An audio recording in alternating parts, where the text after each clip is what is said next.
pessoal? Boa noite a todos, boa noite a todas, boa noite, Michael, boa noite, Diego. Hoje a gente está aqui para falar sobre o tema do momento na educação, né, que é o novo ensino médio. A gente que está há muito tempo discutindo esse tema e debatendo internamente esse tema com as nossas escolas, né, mas também com escolas que são nossas parceiras para além das escolas do Raiz. E aí a gente queria compartilhar um pouquinho hoje com vocês sobre o que a gente refletiu, o que a gente está pensando em fazer no novo ensino médio e também falar um pouquinho sobre os desafios que vão acontecer nesse ano de 2022 para a implementação. Então, a gente traz, né, aqui uma parte mais pedagógica, mas também a gente vai trazer a própria coordenação de colégio para entender como essa noção acontece dentro de um sistema de ensino, mas também como ela vai acontecer na implementação dos próprios colégios.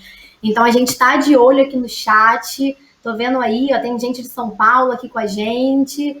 Ó, tem gente muito legal aí mandando mensagem. Então, boa noite para o pessoal que está aí com a gente. A gente vai ficar de olho nas dúvidas de vocês, a gente vai tirar as dúvidas.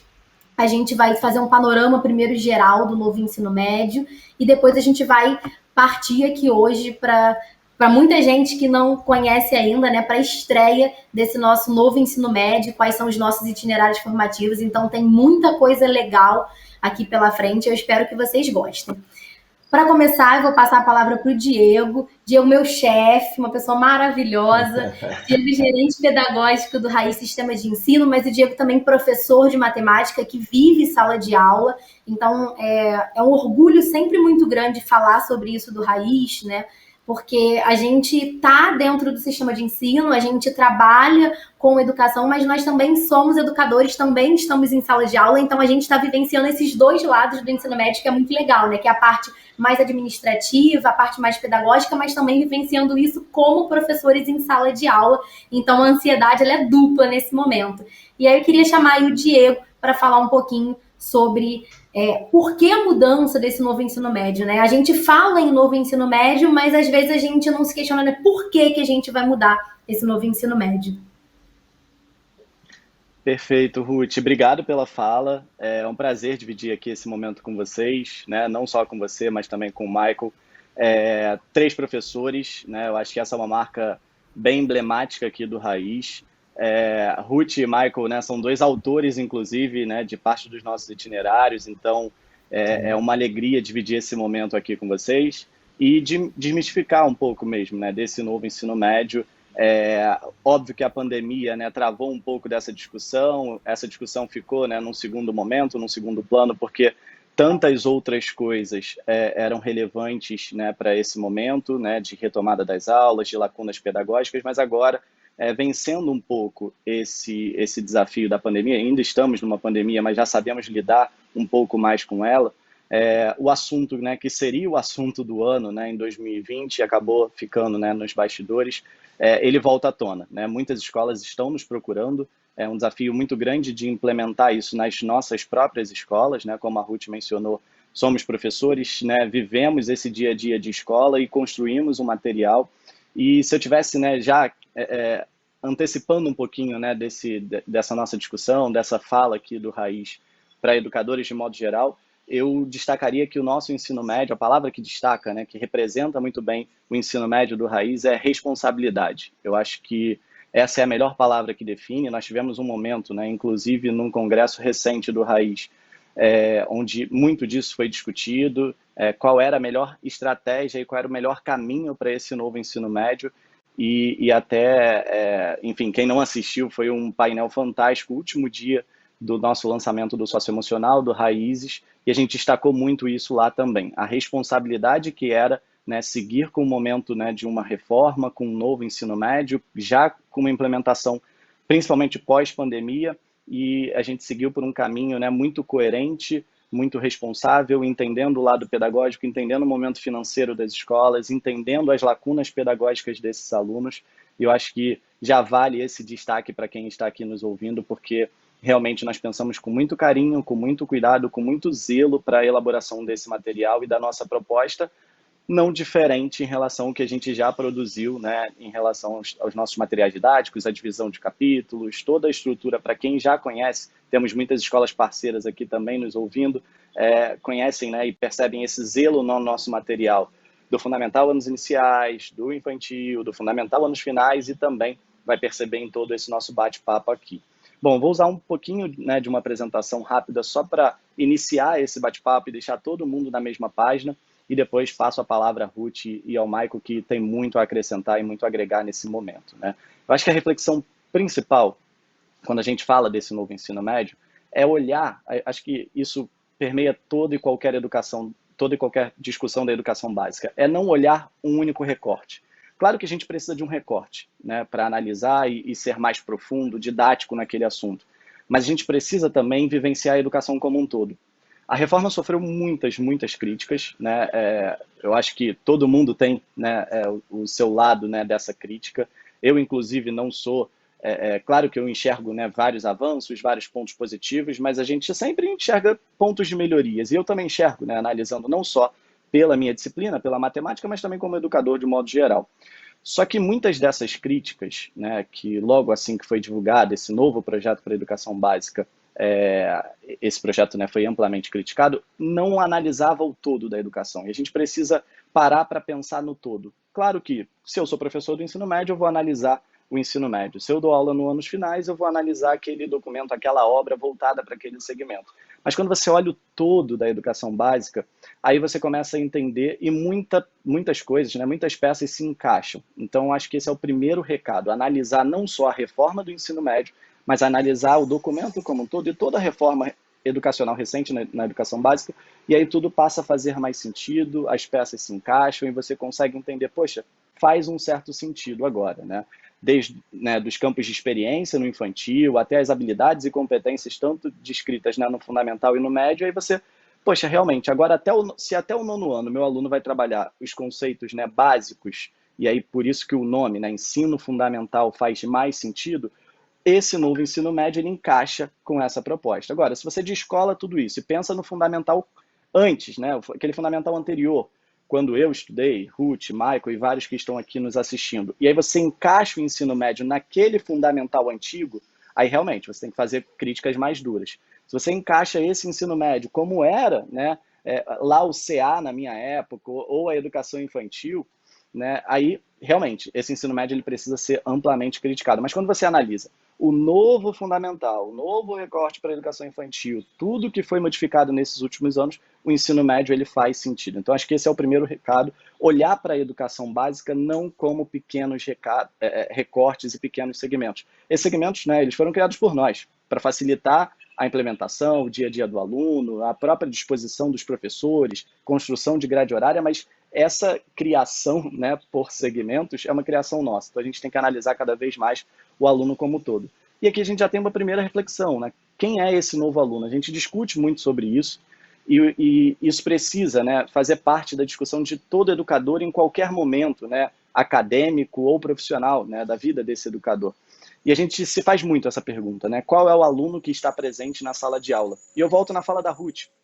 É muito simples para a gente, e aí não é uma questão de soberbo ou algo do tipo, mas é muito mais simples, né, pensar qual é esse novo aluno se você está presente em sala de aula. Amanhã eu dou 6 tempos, né, em uma das unidades do Raiz. Então, quando você vive esse dia a dia da sala de aula, fica muito mais fácil entender qual é esse aluno.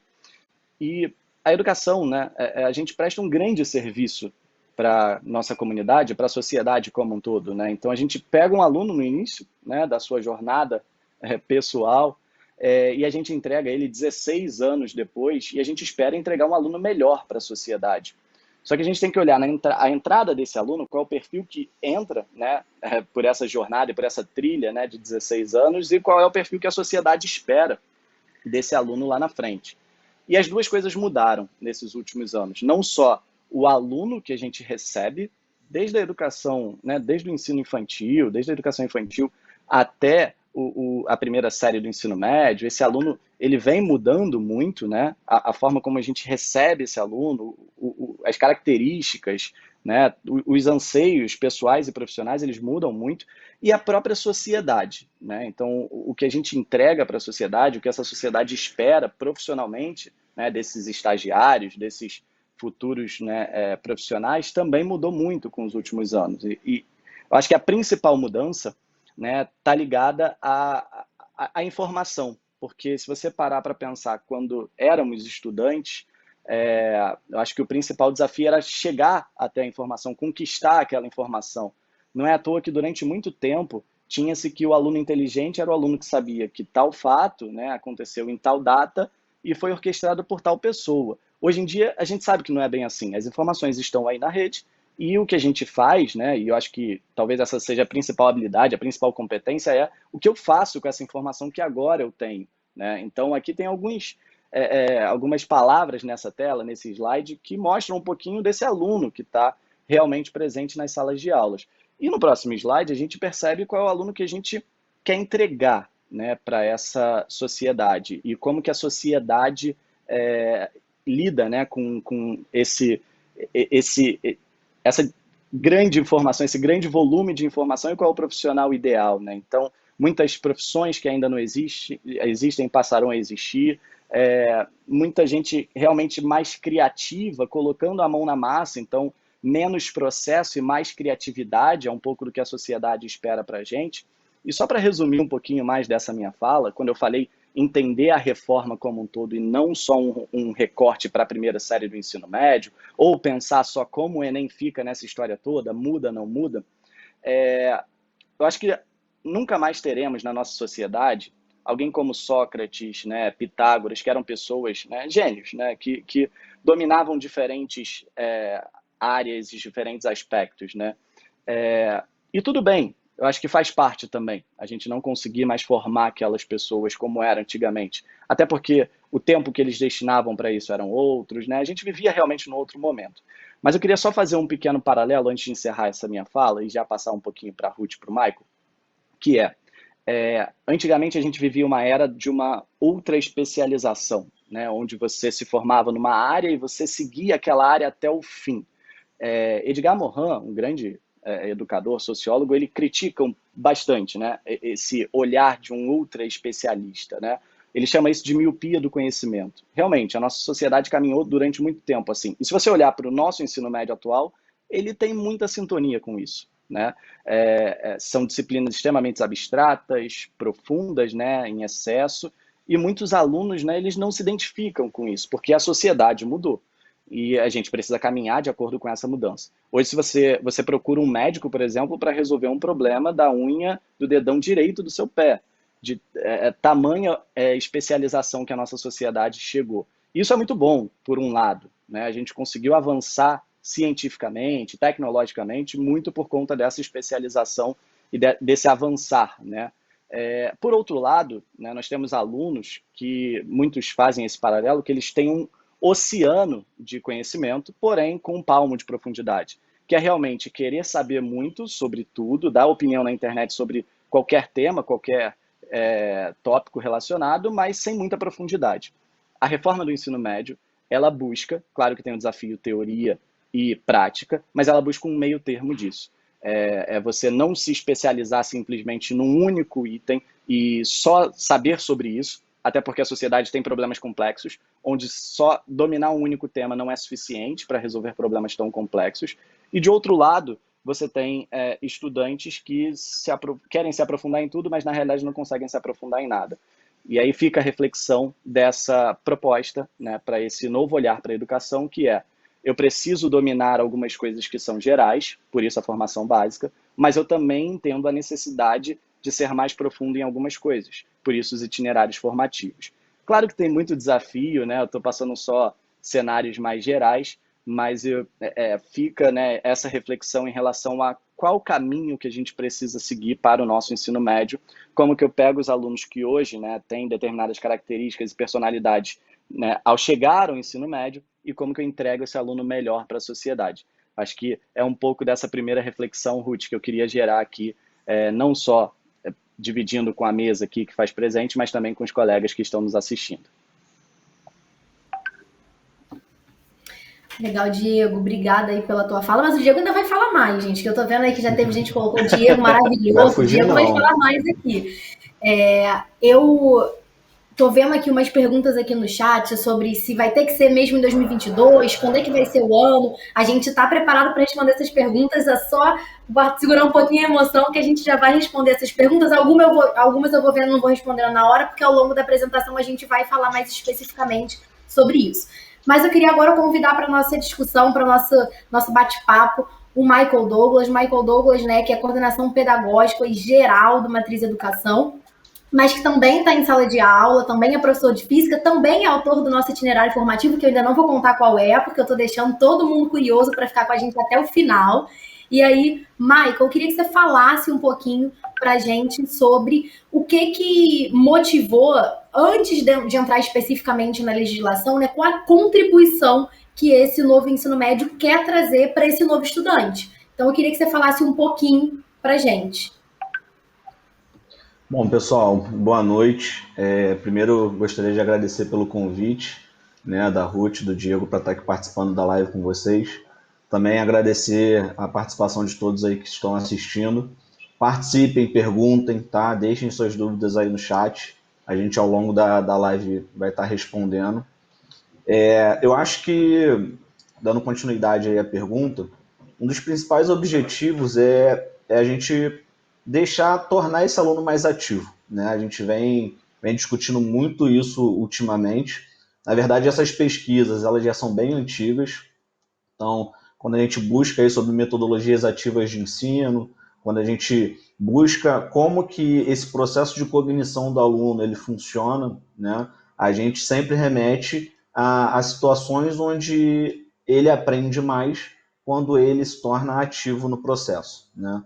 Então, imagina o seguinte, nós mesmos, né, quando a gente efetivamente faz alguma coisa, um jargão que a gente usa muito na educação, né, coloca a mão na massa, isso se torna muito mais prático para a gente, muito mais intuitivo, tá?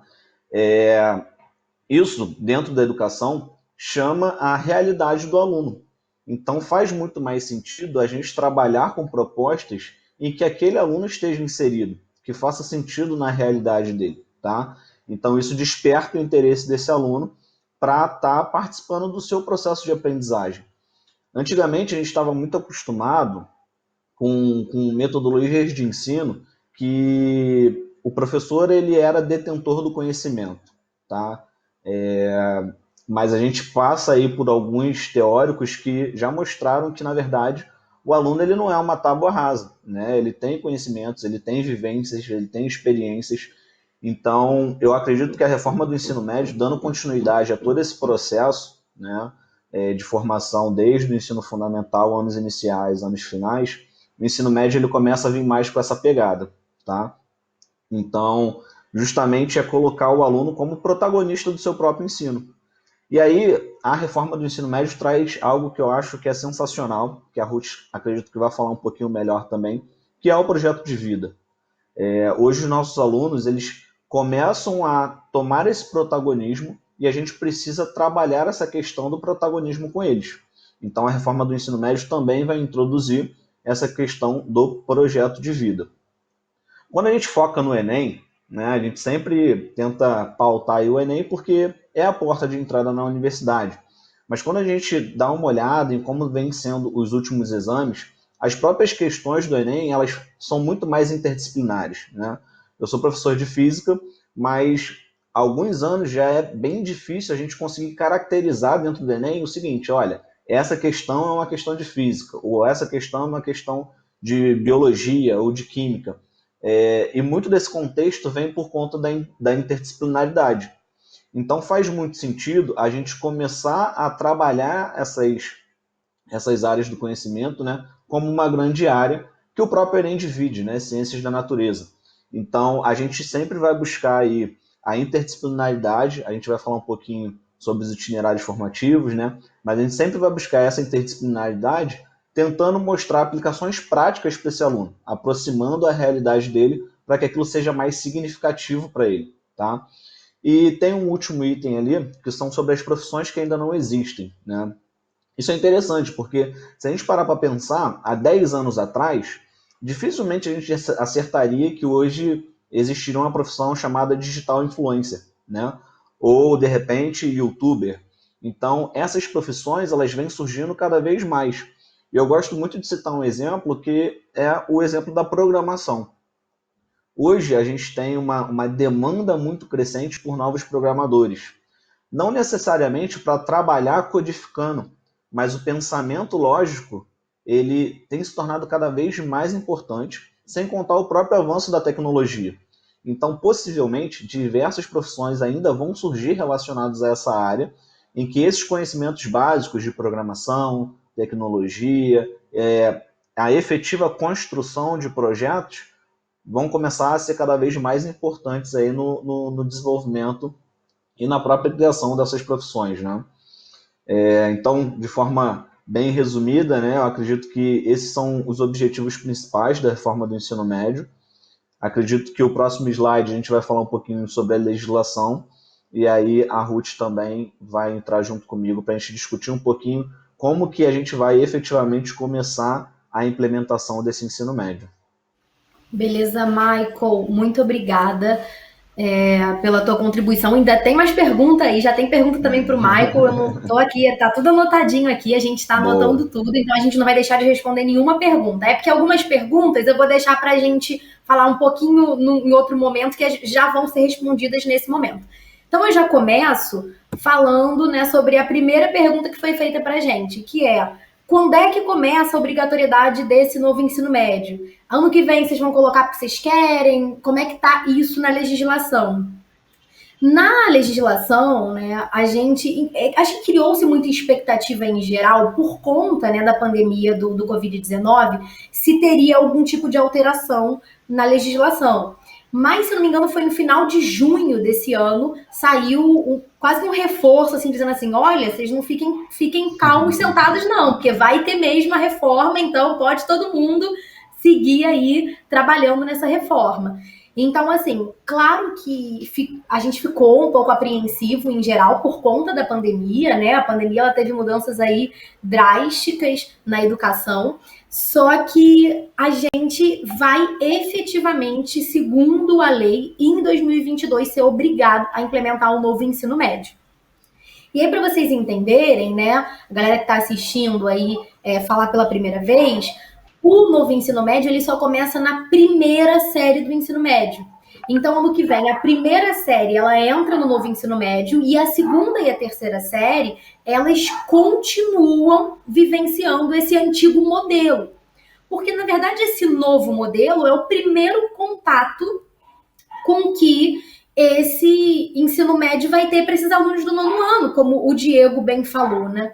Então, a gente traz uma vivência para esses alunos do nono ano, né, que pra gente é novo. A gente olha o ensino médio e a gente fala: nossa, esse é o novo ensino médio. A gente tem trazido, né, Diego, isso até nas outras lives. Para o nosso aluno, não o nosso aluno do raiz, mas o nosso aluno enquanto professores, é o primeiro contato que eles têm com o ensino médio. Então, o ensino médio para eles já é novo.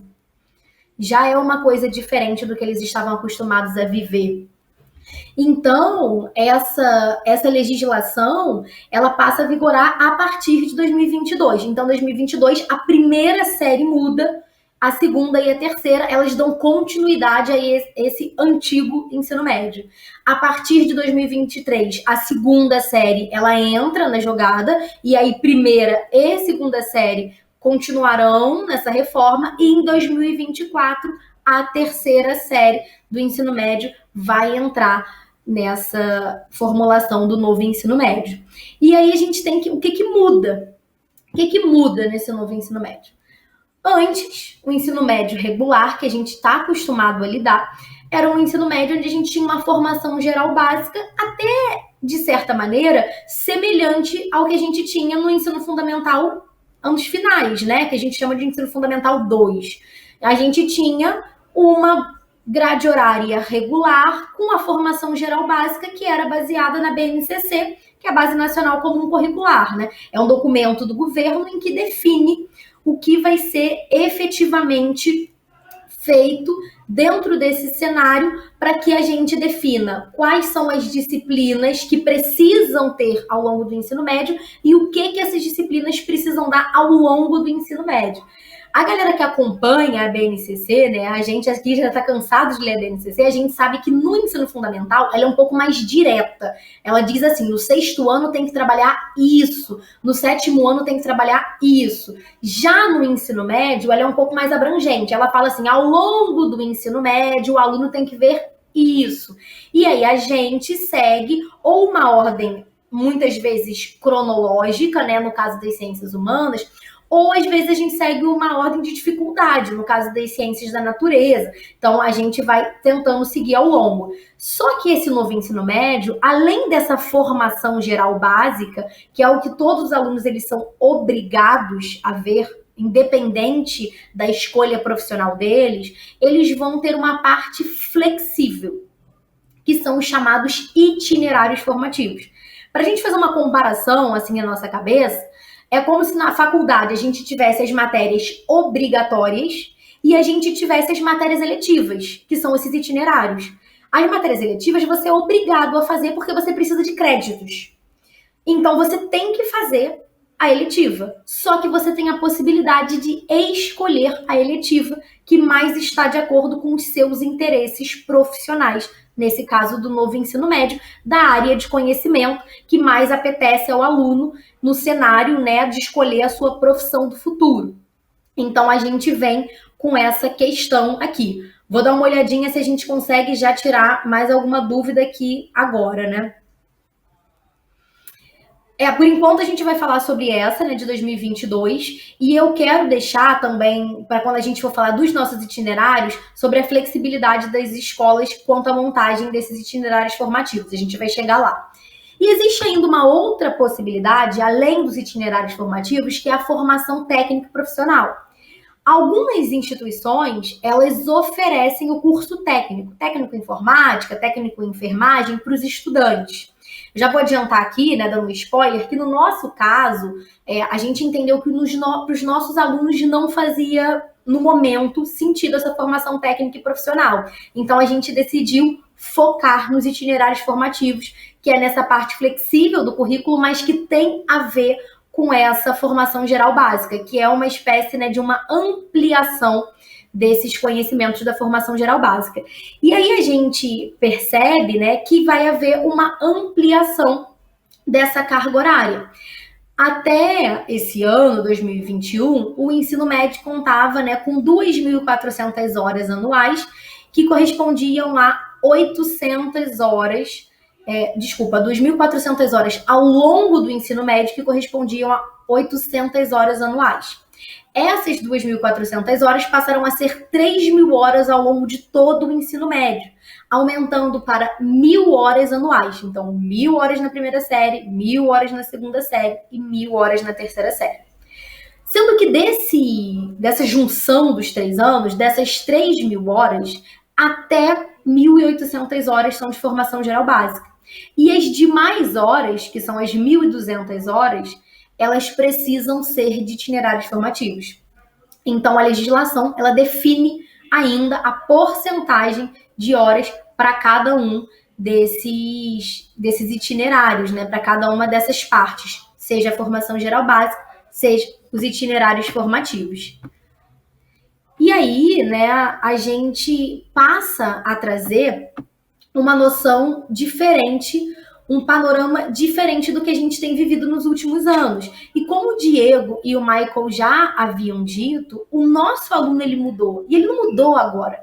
Há quantos e quantos anos a gente fala que a educação ela é a mesma e os alunos estão diferentes, a educação não muda de acordo com os alunos. A gente tem a mesma educação há décadas. E dessa vez a educação efetivamente mudou. O que é importante a gente entender? A gente entender esse cenário geral que eu coloquei aqui para vocês, né? Então, a gente vai ter um encaixe de algumas coisas que formam esse novo ensino médio, como vocês estão vendo aí na tela de vocês. A formação geral básica, que é correspondida pela BNCC. A gente vai ter o projeto de vida, tá? Que a gente vai falar melhor ainda, mas é uma espécie de uma orientação para esses estudantes, porque a gente está dando uma possibilidade de escolha para esses alunos que ainda são muito jovens, então a gente precisa não indicar um caminho para eles, mas a gente precisa apoiá-los e dar suporte para eles, para que eles desenvolvam a capacidade de construir o seu próprio caminho. Os itinerários formativos, que vão ser essa parte eletiva, né, essa parte flexível do currículo, e ainda as matérias opcionais, que são eletivas, que podemos ter matérias além dos itinerários, de acordo aí com a oferta que os colégios decidam estabelecer. Alguns colégios já têm, por exemplo, informática, debate, pesquisa, então essas matérias elas também já podem entrar nessa grade como opcionais. E aí, para nossa próxima tela, eu vou convidar o Diego para falar de novo sobre esse processo da construção da formação geral básica e como é que o Raiz está pensando um pouco nisso, né, Diego? Perfeito, perfeito, Ruth. Vou só acrescentar, assim, tópicos importantes, interessantes demais. Eu fui até anotando aqui no meu rascunho. Não estou conseguindo acompanhar o chat ali com as perguntas, mas você tocou em pontos, assim, fantásticos. Acho que o primeiro claro que tem toda uma nova discussão, né?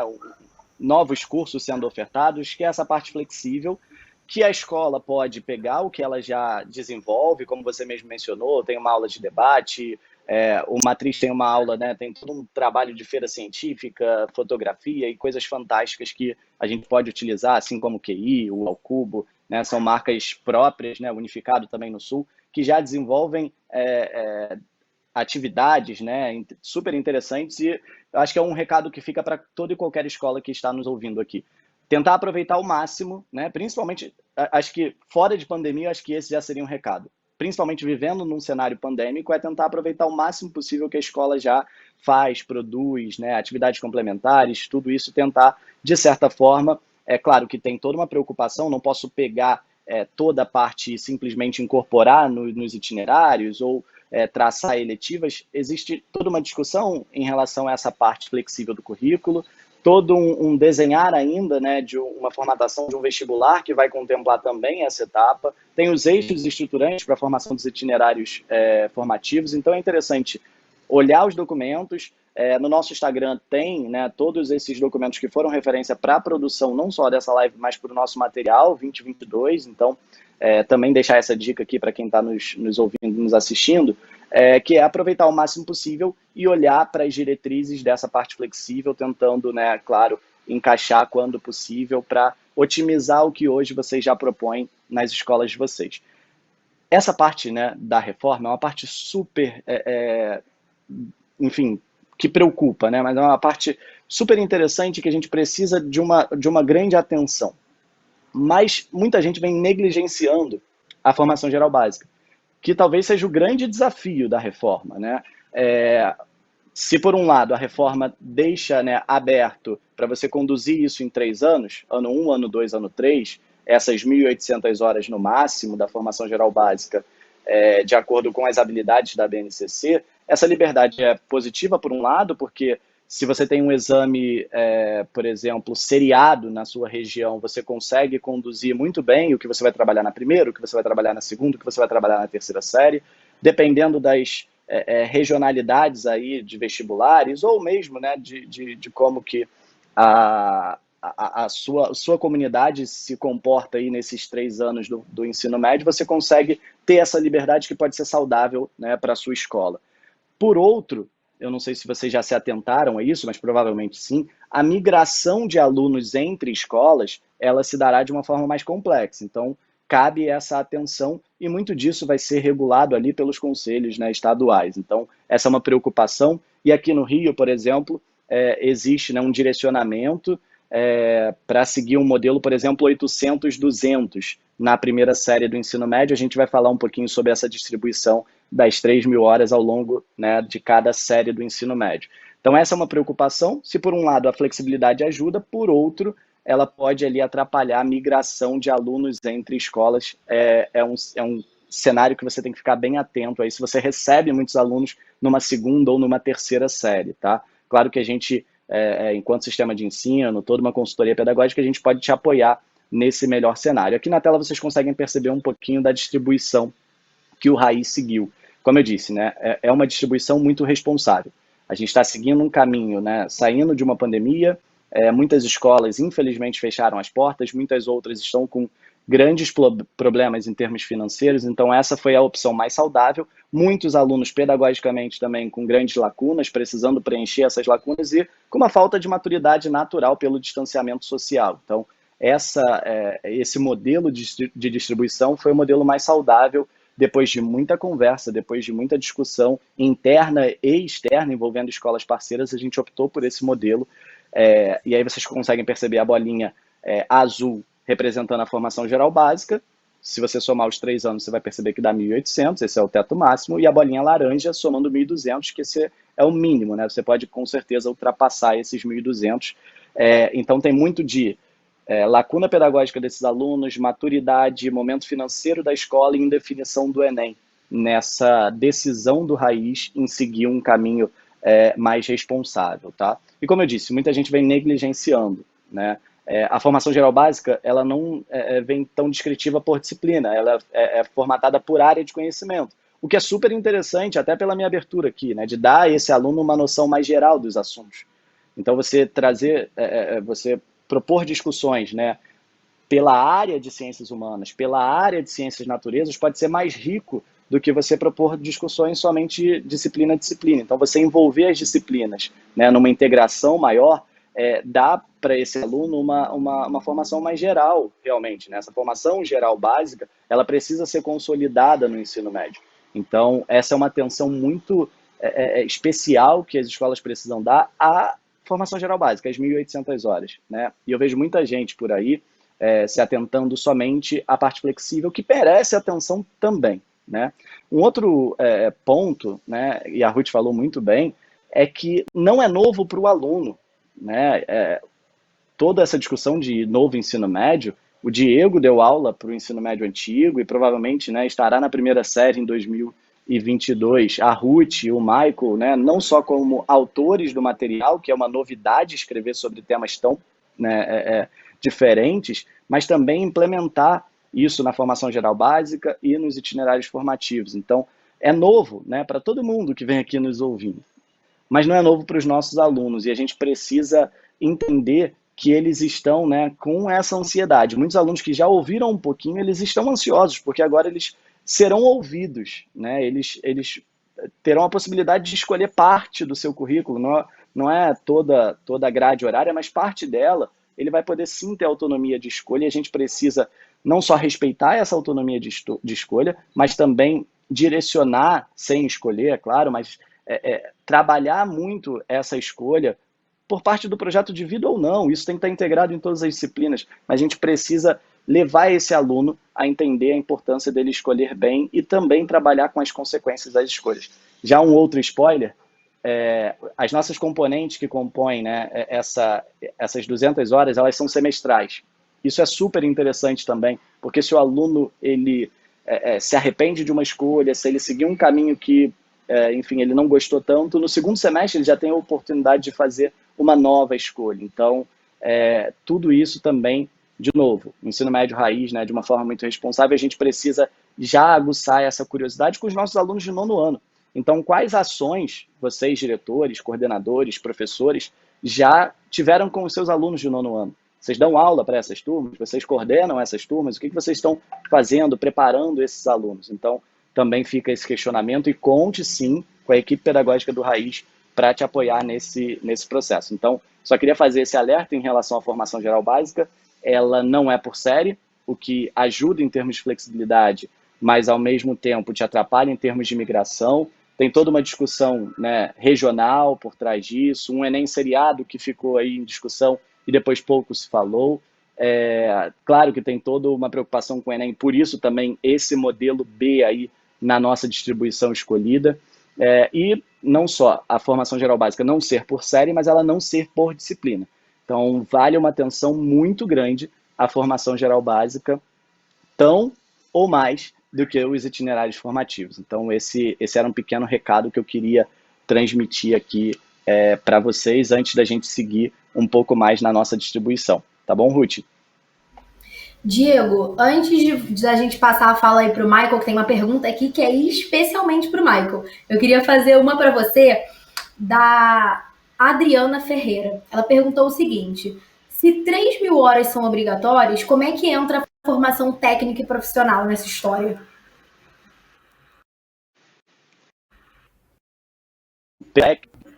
Ela pode entrar como um quinto. Acho que a minha internet deu uma travadinha aqui, mas vocês estão me ouvindo, né? Sim, estamos sim. Beleza. A formação técnica ela pode entrar como um quinto itinerário. Né? No primeiro momento, o Raiz está focando 100%, né, na formação geral básica e nos itinerários para cada 4 das áreas de conhecimento. Então, a gente está gastando uma energia muito grande, produzindo algo muito bacana, com muito cuidado, como vocês perceberam até aqui, mas a gente tem sim a pretensão de produzir esse quinto itinerário, que seria a formação técnica para os próximos anos. Então, você pode compor na formação técnica até, no mínimo, né, 1.200, ou você pode compor a formação técnica com um outro itinerário mais tradicional das áreas de conhecimento. Então, você pode utilizar esse quinto itinerário para compor essas 1.200 horas. Esse é até um ponto relevante, muita gente não se atentou, porque se você olhar, né, dentro até dos documentos que eu mencionei, do nosso e-book lá no Instagram, em relação às referências dessa legislação, muito se fala, né, em relação a, no mínimo, 1.200, no máximo 1.800. Quando a gente fala 3.000 horas, é o mínimo. Muitas escolas particulares já trabalham com isso ou mais. O desafio da ampliação da grade horária, dessa carga horária, está muito mais no campo das escolas públicas do que do campo das escolas privadas. O grande desafio das escolas privadas é distribuir melhor essa carga horária de acordo com essa proporção. Diego, se eu trabalho com 4.200 horas, eu tenho, né, uma escola integral, tudo bem. Você vai trabalhar com 1.800 de formação geral básica e você vai trabalhar com 2.400, né, de itinerários formativos. Então, tudo que você excede essas 3.000 horas, você trabalha nessa parte flexível, porque a ideia da reforma é essa, é dar realmente um conhecimento básico a todos os alunos e fazer com que ele se aprofunde naquilo que ele escolheu. Tá? Então, respondendo um pouquinho, espero... Qual era o nome, Ruth? Desculpa. Adriana. Espero ter respondido. E agora uma pergunta que é especialmente para o Michael, que é da Rose Carla, que ela falou o seguinte: o Matriz, no próximo ano, ela já vai estar trabalhando com o novo ensino médio? E aí você pode falar um pouquinho sobre como é que vocês estão pensando também, que é até legal para os colégios terem essa noção, né? Michael, eu acho que as pessoas elas não estão ouvindo, seu microfone está desligado. Mas, gente, se não acontecer o microfone desligado numa live, né? ela nem existiu. Então, o microfone eu desligado respondi tudo bonitinho, tá vendo? do nosso repertório de lives. Isso é comum. Não, e isso eu fechei a inovação da pandemia. Eu fechei o microfone porque estavam com obra aqui, e aí eu falei, eu vou deixar fechado quando... Enfim, vamos lá. Rose, boa noite, obrigado pela pergunta. O Matriz começa, sim, a implementação do novo ensino médio, tá? Como a Ruth comentou nos tópicos anteriores, a implementação ela começa no ano que vem somente na primeira série, tá? Então, segunda série e terceira série permanecem iguais a como foi o modelo desse ano. Para o ano que vem, na nossa primeira série, a gente começa a implementação dos nossos itinerários formativos, tá? Seguindo os itinerários que o sistema de ensino vai disponibilizar, a gente vai falar já já sobre eles, mas também com alguns itinerários próprios da marca, tá? Além disso, as nossas disciplinas eletivas elas continuam de forma complementar à formação do aluno, tá? Vocês vão perceber que os itinerários formativos eles são muito ancorados nas próprias disciplinas acadêmicas da formação geral básica. Então, respondendo de forma mais direta a pergunta, na primeira série a gente começa essa implementação no ano que vem, 2022. 2023 a gente começa a implementar na nossa segunda série, 2024 na nossa terceira série, fechando assim todo o ciclo, tá? Isso em todas as nossas unidades do Matriz.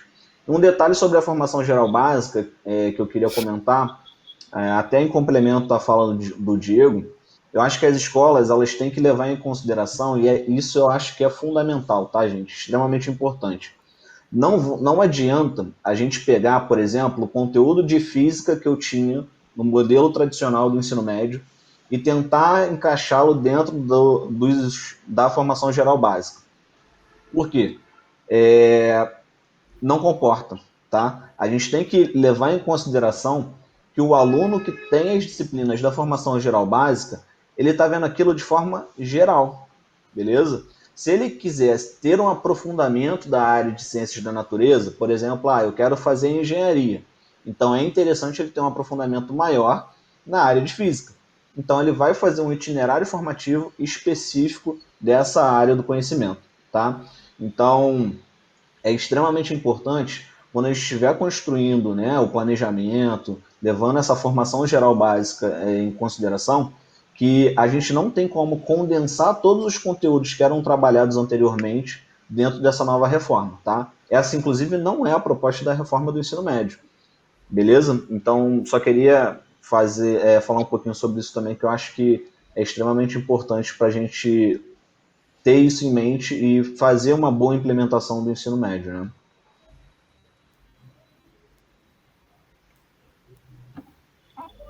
Perfeito, Michael. Muito obrigada. Antes da gente passar para os itinerários, tem mais uma pergunta para o Diego. A Raquel Almeida perguntou o seguinte: boa noite. Cada escola do grupo vai adotar um tipo de projeto? Haverá uma diretriz única? Perfeito, Ruth. Essa pergunta é super interessante, né? Porque o Raiz tem isso desde a sua essência, desde a sua criação, que é respeitar a identidade pedagógica de cada escola, que é acreditar realmente ali no seu projeto diferenciado e único, né? Como o próprio Michael mencionou, tem uma diretriz geral do sistema de ensino, mas o Michael falou rapidamente, né? Claro que tem todo um desdobramento e um aprofundamento da proposta do Matriz, mas ele comentou de uma forma breve que o Matriz segue, né, com esse direcionamento do sistema de ensino e possui algumas outras disciplinas que ele já conduzia no seu antigo ensino médio e continuará fornecendo, né, e transmitindo essas aulas. Então, o nosso recado aqui, de forma geral, é que existe um direcionamento do sistema de ensino e a gente produziu isso, porque um dos pilares, a Ruth fala muito bem sobre isso, é o pilar da colaboração, né? Tudo que a gente constrói aqui no sistema de ensino, a gente faz de forma colaborativa, envolvendo as marcas internas e as escolas parceiras, né? E não foi diferente para esse novo ensino médio. Tamanho desafio, nós fizemos algumas reuniões para tratar o tema, nós temos autores de diferentes marcas, então esse envolvimento e essa produção colaborativa foi muito grande no ensino médio. E nós temos sim, né, essa produção, tanto da parte flexível quanto da formação geral básica, de forma coletiva, e cada marca vai se apoiar e beber dessa produção. Porém, né, cada marca também tem a sua autonomia, como já acontece, né, com os seus projetos, com a sua identidade, com o seu processo avaliativo, e a gente continua respeitando essas diferenças, tá? Então, sim, tem um projeto único, porém, sim, cada marca também tem a sua flexibilidade, a sua autonomia de implementação. Tá bom? Espero ter respondido essa, Ruth. Beleza, Diego. Antes de eu passar para frente, estão tendo várias perguntas aqui muito legais. E agora eu mesma vou responder 2 perguntinhas aqui, senão, né, só eu passo a bola para eles e aí eu não respondo as perguntas, né? A primeira é uma pergunta da Rose, que foi uma pergunta que eu adoro responder, o Diego sabe, né? Como é que ficarão os professores com as mudanças? Gente, assim, eu já ouvi as coisas mais, assim, absurdas. E os alunos, eles compram esse discurso também, né? Falam, nunca mais vou estudar humanas, porque eu só vou estudar português e matemática no ensino médio. E assim, uma série de coisas que, claro, né? Depois que a gente lê e estuda e faz todas as reflexões em cima da legislação, a gente se sente seguro e tranquilo para falar assim, não, gente, não é nada disso que vocês estão entendendo. É claro que o nosso posicionamento, e quando eu respondo isso para você, Rose, é o nosso posicionamento enquanto raiz. Existe uma gama de possibilidades com esse novo ensino médio de que algumas disciplinas elas possam estar em itinerários formativos, por exemplo. Mas, em geral, né, o panorama geral, história, geografia, português, matemática, fugiu tudo agora, física, química, biologia, elas continuam na grade horário dentro do horário regular dos alunos. Então, assim, eles vão fazer essas matérias. E aí, até eu vou juntar a pergunta da Érica, que a Érica falou o seguinte, o aluno vai poder escolher se vai fazer as matérias de formação geral básica primeiro e depois dos itinerários? Não.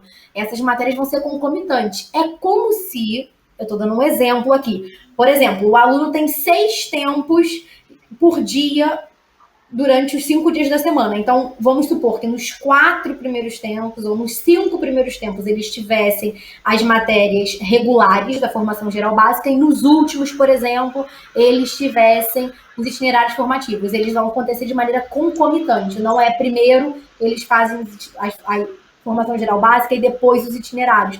Até porque os itinerários, eles são pensados para eles se conectarem com a formação geral básica do aluno. Então, se ele fizer um primeiro e o outro depois, é como se ele estivesse vendo duas coisas diferentes. E, na verdade, não é. E o Diego abriu a fala dele hoje, né, citando sobre que a gente se orgulha muito do nosso novo ensino médio, porque o nosso novo ensino médio ele é responsável. O nosso novo ensino médio ele foi pensado por professores.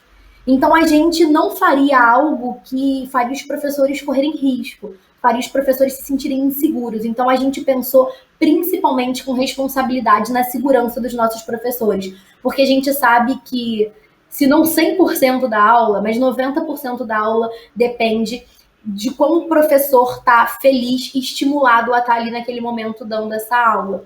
E por conta disso, já vou dar um spoiler aqui também, né? Os nossos itinerários formativos, eles foram todos escritos, pensados e criados por professores.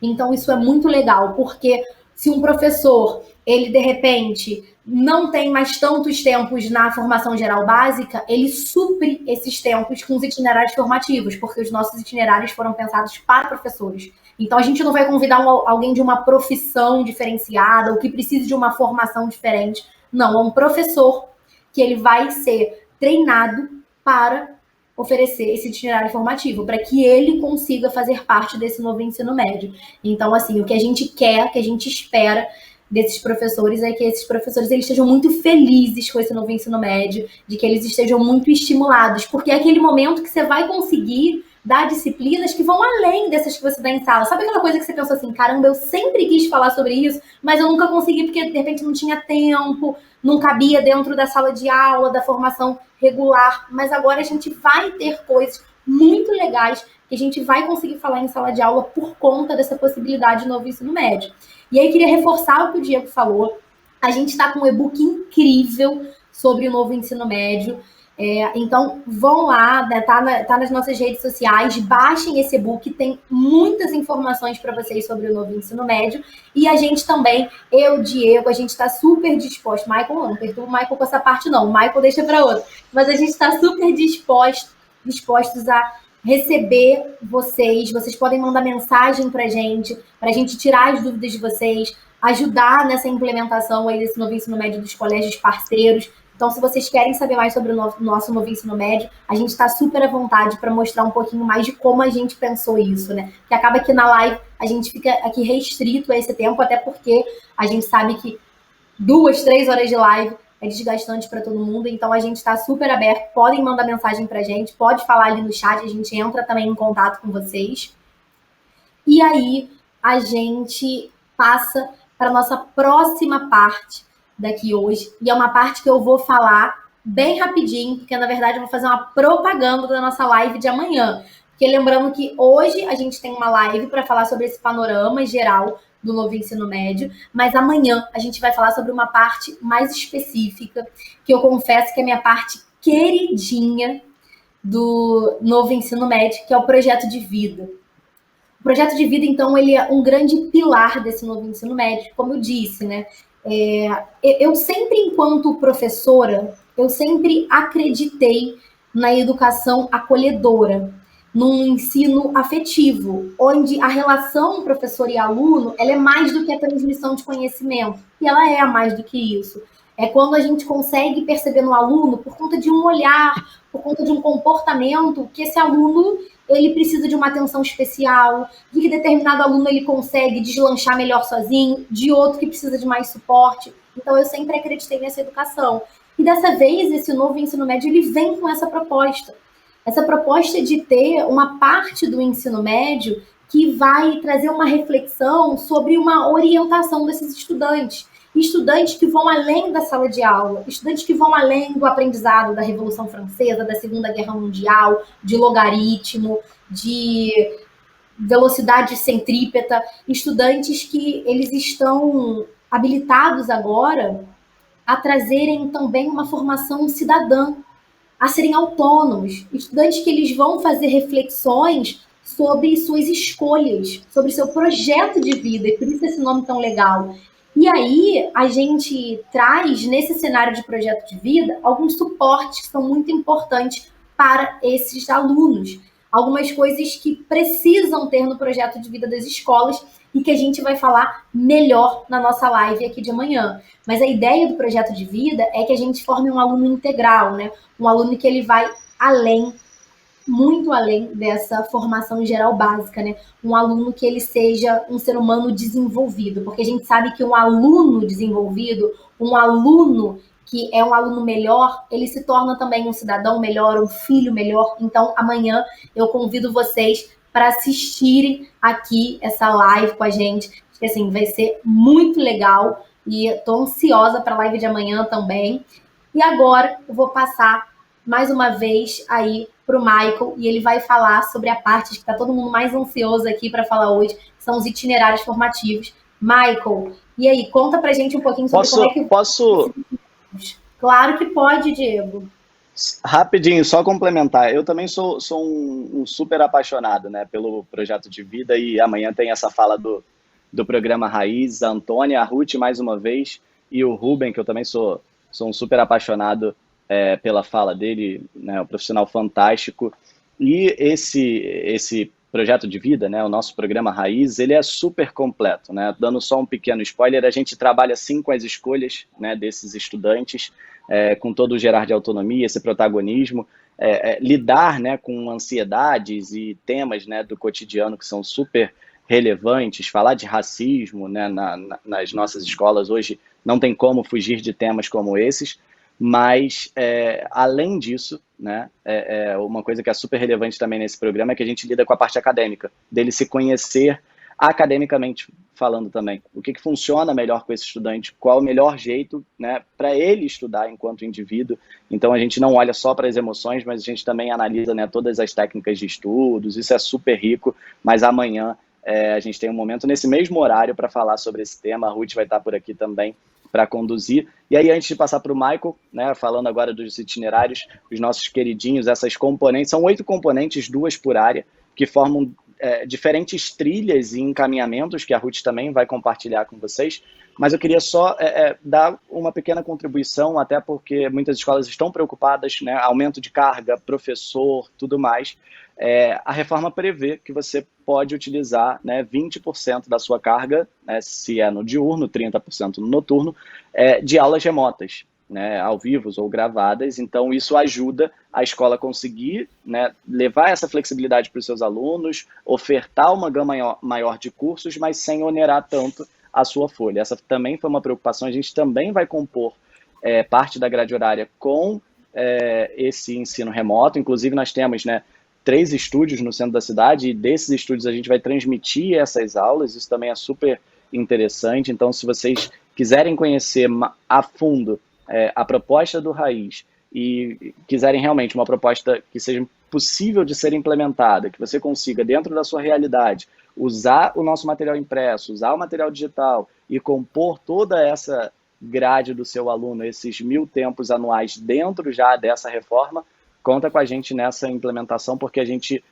criou de tal forma que essa carga remota ela não te onere tanto. Então a gente pensou no lado pedagógico, né, na maturidade desse aluno, nós pensamos nos professores, então produzido por professores e aplicado por eles, né, então com toda uma orientação, vídeos, né, de sugestão de abordagem e de possibilidades para esse professor, esse docente implementar essa aula. E nós pensamos também no lado financeiro, no lado administrativo da escola. Por isso que, quando a gente fala responsável, né, é realmente conseguir unir e amarrar todas essas pontas para a gente criar algo interessante, possível, né, interessante e divertido na teoria, mas possível também na prática. Então, só queria acrescentar isso rapidinho. E vamos para o Michael, porque eu tenho certeza que está todo mundo aqui antes ansioso de passar a e ansiosa. Michael, a gente gosta muito de falar, né, Ruth? Isso daí isso é para criar expectativa, gente, entendeu?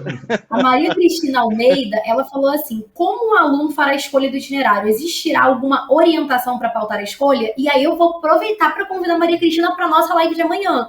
A gente já falou um pouquinho, né, que vai ter o projeto de vida orientando isso aí, mas amanhã a gente vai falar profundamente sobre isso. E como o Diego disse, eu sou uma fã de carteirinha do Rubem. Todas as vezes que o Rubem está participando de uma reunião, eu paro assim para ouvi-lo, porque eu acho ele uma pessoa assim fantástica. E a Antônia, ela é, né, a criadora do nosso programa Raízes, que vocês também vão conhecer amanhã, e eu tenho certeza que vocês vão amar. Eu também sou a fã número 1 do programa Raízes, visto a camisa do programa Raízes. Então, eu também estou super animada para a live de amanhã. Vou convidar a Maria Cristina. Amanhã eu vou te esperar aqui, vou te procurar aí no chat. Vou fazer igual o professor, vou ver se você está aqui no chat. Tá imperdível e começa a trabalhar com essas escolhas com os alunos do 9º ano. Essa também é uma dica que a gente tem que guardar, né? Isso aí. Mas vamos lá, Michael. Sim. Agora sim é sua vez de brilhar. Não, a gente criou expectativa e tal, agora a gente vai cumprir todas elas, pessoal. O que acontece, né? Como o Diego falou, a gente está construindo os nossos itinerários formativos pensando muito mais nas 4 grandes áreas do conhecimento, tá? É claro, se a gente fosse construir um itinerário formativo técnico, a gente abriria essa 5ª linha de itinerário formativo, mas por enquanto a gente vai pautar aí nas 4 grandes áreas do conhecimento. O itinerário formativo, como a gente já vem discutindo, é a parte flexível do currículo.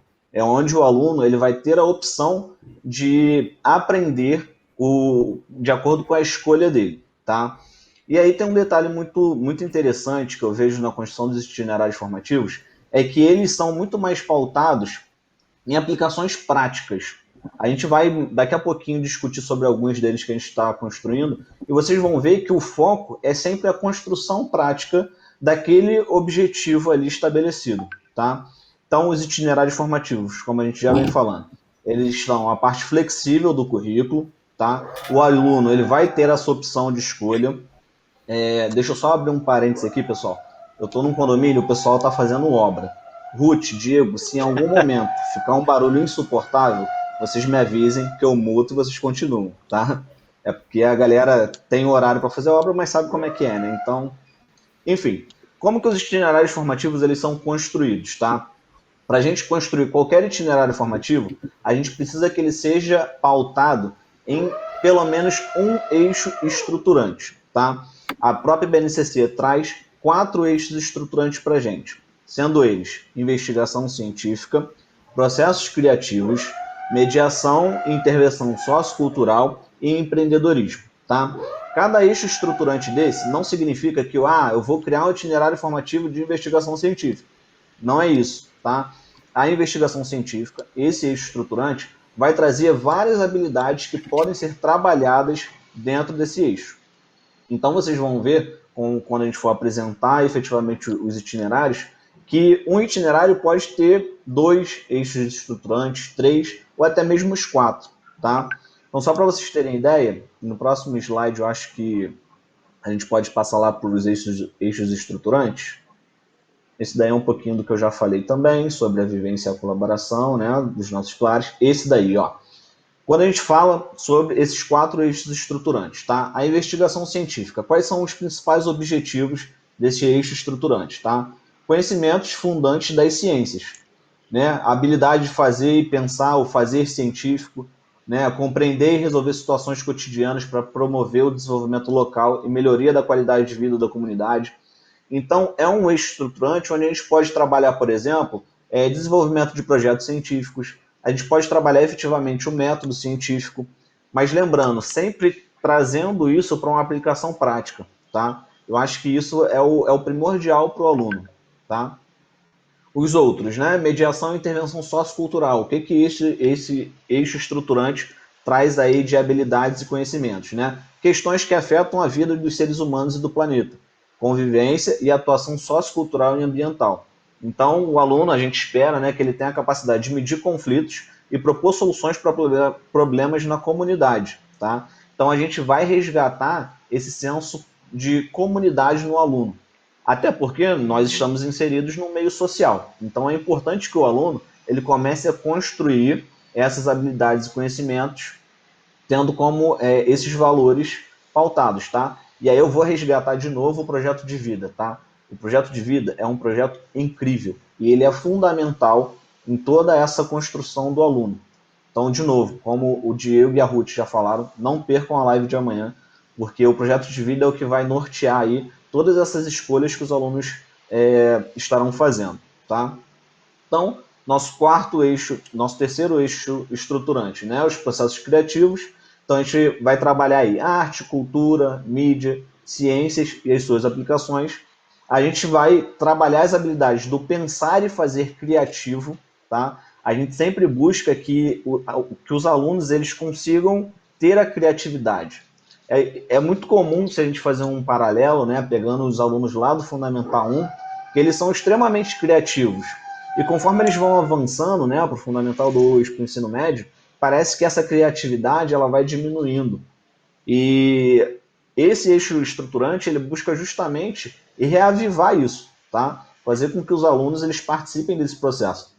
É até interessante, né? A gente que está direto na sala de aula, quando a gente propõe alguma coisa diferente para o aluno, ele vira, né, e fala assim, no ensino médio, poxa, eu tenho mesmo que fazer isso, né? E fica com aquela cara lá amarrada. E aí, conforme a gente vai começando a atividade, que ele vai se envolvendo, daqui a pouco ele esquece aquela ideia de, nossa, isso vai ser chato, e ele começa efetivamente a participar da atividade e ele se transforma, né? Ele quer competir, ele quer ganhar, ele quer colaborar. Então, esses itinerários formativos, eles também vão buscar isso. E o nosso último eixo estruturante é o eixo de empreendedorismo, tá? Como a gente falou lá no início, daqui a alguns anos vão existir profissões que a gente ainda não tem como mensurar, tá? E o empreendedorismo, ele vem tendo cada vez mais força no nosso meio. Então a gente vê aí hoje alunos super novos, tá? Que já são youtubers, que já são digital influencer, que já entendem de bolsa de valores, que já estão mais ligados a essa questão do mercado financeiro.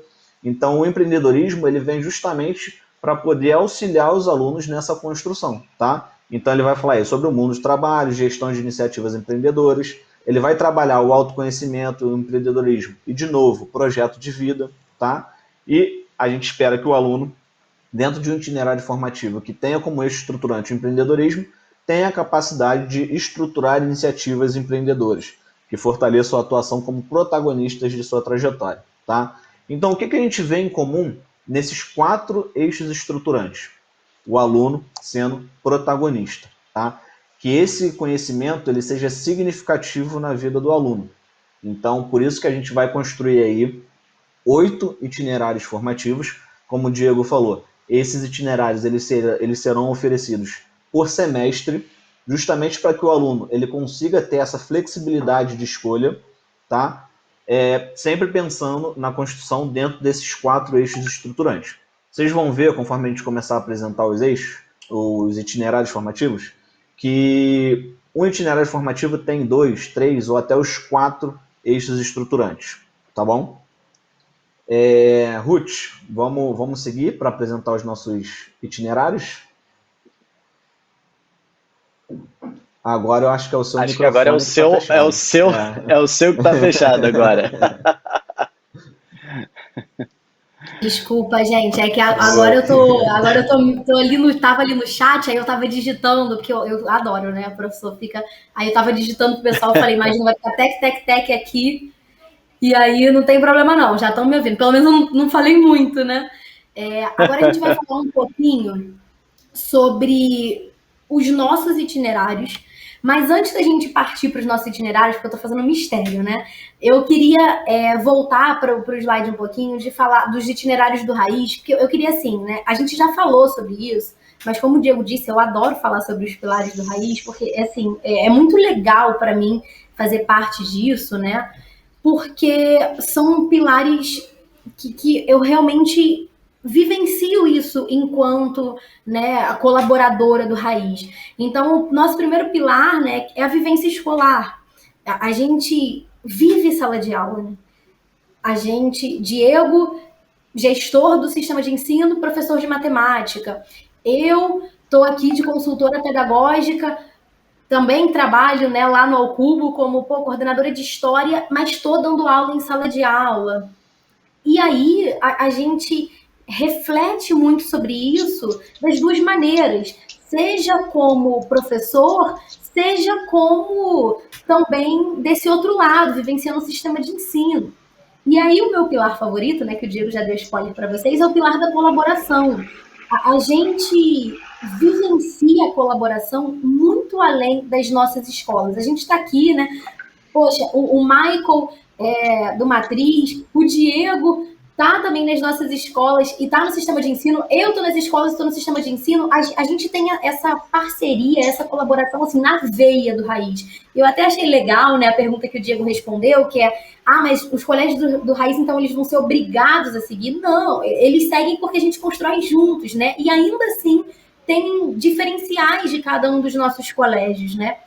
E é um pilar assim que a gente reflete muito, não só dentro das escolas do Raiz, mas também das nossas escolas parceiras. A gente recebe vários insights e vários feedbacks das escolas parceiras que a gente coloca a mão na massa e coloca isso em prática. Então é muito legal também acompanhar o chat, por isso que eu estava ali comentando com o pessoal, porque eu acho tudo que vocês falam pra gente, a gente escuta, a gente lê, a gente faz essa reflexão, então é muito incrível.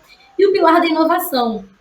Eu brinco, assim, né? O Diego até falou, a gente tem 3 estúdios no centro, inclusive a galera do estúdio, eu tô aqui em contato, assim, bota o slide tal, bota isso. Assim, a nossa tecnologia é realmente incrível. Os nossos estúdios, eu adoro, os estúdios do lado do centro são o meu xodó. Me sinto em casa. Outro dia até postaram aí um stories meu descalço, dando aula lá no estúdio, mas é porque é isso, a gente se sente em casa, a gente se sente acolhido, né? A nossa tecnologia, o nosso aplicativo, com as videoaulas, é incrível, mas eu sempre digo que a inovação ela é muito mais da tecnologia. A gente já faz a tecnologia muito bem, mas inovação é isso, é discutir o novo ensino médio, porque você vai entrar em sala de aula na mesma série que você dá aula há 5, 10, 15, 20 anos, e você vai dar uma aula diferente. Porque você é um professor inovador, você é uma professora inovadora, é alguém que está buscando. Alguém tinha comentado ali no chat, eu acabei perdendo o nome, mas falou assim: o professor tem que se atualizar, e a gente sabe que isso é verdade, porque o nosso aluno ele muda a cada ano, então a gente está em constante atualização. Então inovar vai além da tecnologia. E todos os nossos itinerários, que agora sim, acabou o suspense, então vou passar aí, pedir para o pessoal passar aí para o slide, né, falando sobre os nossos itinerários formativos. Os nossos itinerários, eles foram pensados assim. Eles foram pensados nos nossos professores e eles foram pensados também nos nossos alunos. Porque aí tem uma pergunta muito legal que eu vou aproveitar aqui, o momento que eu estou aproveitando aqui para a gente, tirando as dúvidas, né? Que perguntam o seguinte, né? Como é que faz, né? Vai fazer para esse estudante ele efetivamente se sentir estimulado a participar desse ensino médio, né? E aí a resposta está aqui nos nossos itinerários formativos, nesse mistério que acabou agora. Pode passar para o próximo slide aí, para o nosso primeiro itinerário formativo de matemática financeira, pensando o dinheiro. Diego, quer falar um pouquinho sobre ele? Eu já tô quase falando sobre, assim, todos de olhos fechados, né? Mas como tem a gente aqui de matemática, eu vou deixar o Diego falar um pouquinho sobre os nossos itinerários de matemática. Então, conta pra gente um pouquinho sobre o que a gente está pensando no itinerário aí de matemática financeira. Claro, com prazer, Ruth. Antes, deixa eu só comentar um ponto que o Michael estava falando sobre os 4 eixos estruturantes, e eu já tinha até comentado, né, um pouquinho lá atrás. Se você, escola, tem alguma disciplina, alguma atividade e quer aproveitar, se ela estiver em linha com esses 4 eixos, você pode, né, conduzir, aprimorar, melhorar essas atividades que hoje já compõem a sua grade horária dessa turma.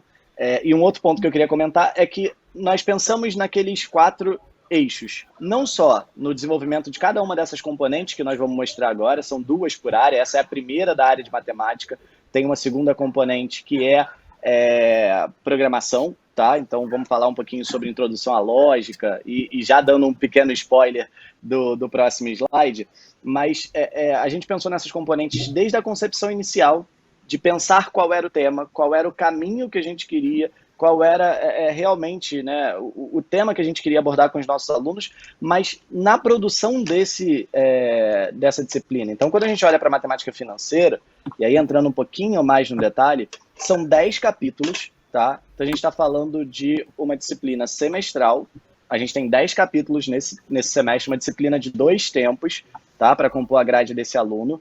Então já estou dando várias informações aqui para você, escola, conseguir se apoiar e entender um pouco mais do ensino médio raiz, tá?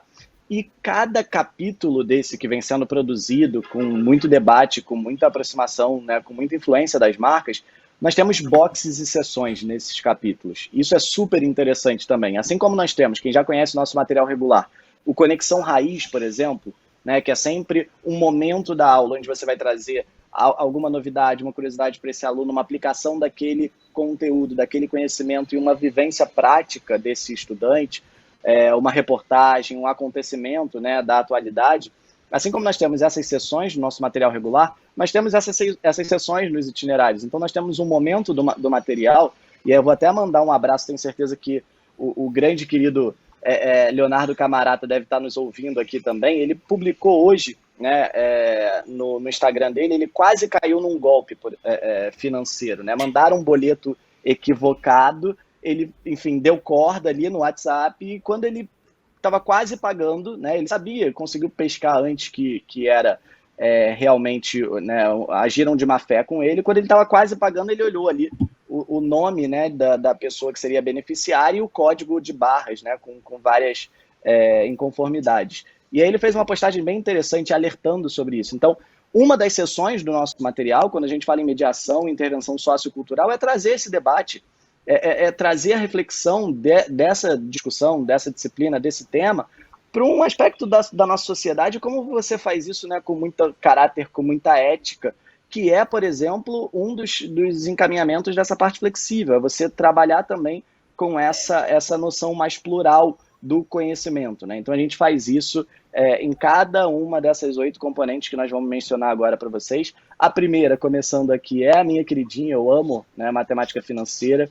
Eu acho que é impensado, e a gente fez isso por muito tempo, ensinar, por exemplo, geometria analítica para o aluno e não ensinar noções de imposto, por exemplo, não ensinar noções básicas de investimento. Então a gente traz realmente esse olhar para os nossos estudantes, tá? Então um momento super rico.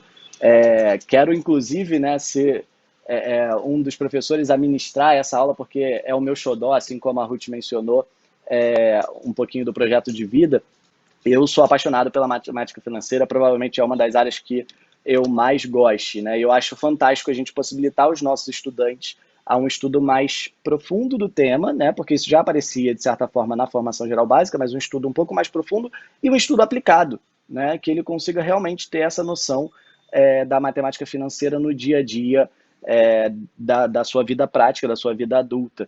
Né? Isso está muito ligado a empreendedorismo, sim, como o Michael mencionou, mas você também consegue acrescentar outros eixos nesse tema, né? No tema da matemática financeira. Então, só para acrescentar um pouquinho aqui, Ruth, que você pediu para falar um pouquinho da matemática financeira, eu acho que esse é até, de certa forma, um pouco óbvio, né? Quando a gente pensa em matemática, não tem como não falar da matemática financeira. Hoje a gente tem uma sociedade, infelizmente, né, que conhece muito pouco sobre o tema, e a gente precisa explorar muito desse tema com os nossos estudantes, tá?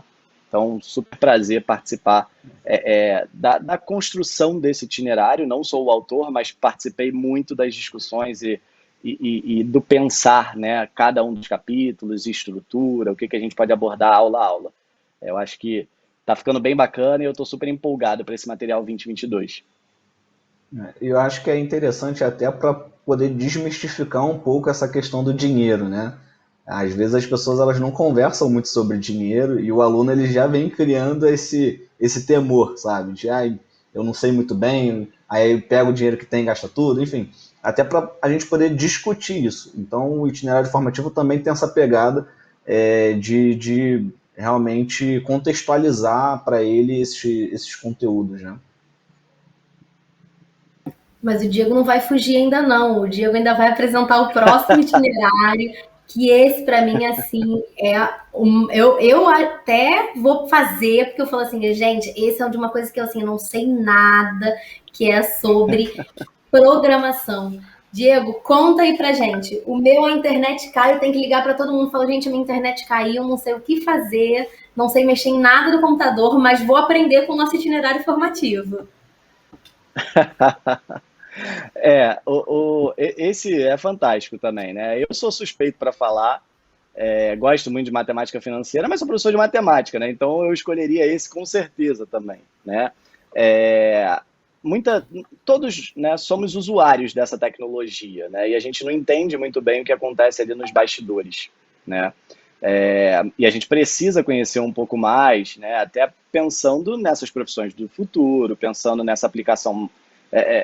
Todo mundo fala, né? As máquinas vão dominar o mundo, mas tem muita coisa que a máquina não sabe fazer, tem um usuário por trás programando, e como é importante a gente mostrar os bastidores para esses alunos, né? Até por conta dessas novas profissões que estão surgindo, e muitos desses nossos alunos que hoje estão em sala, eles podem exercer essas profissões futuramente, né? Então, eu acho que o principal objetivo dessa disciplina é mostrar para os nossos estudantes, né, como que as coisas acontecem ali nos bastidores, não só enquanto usuário, mas o que acontece por trás.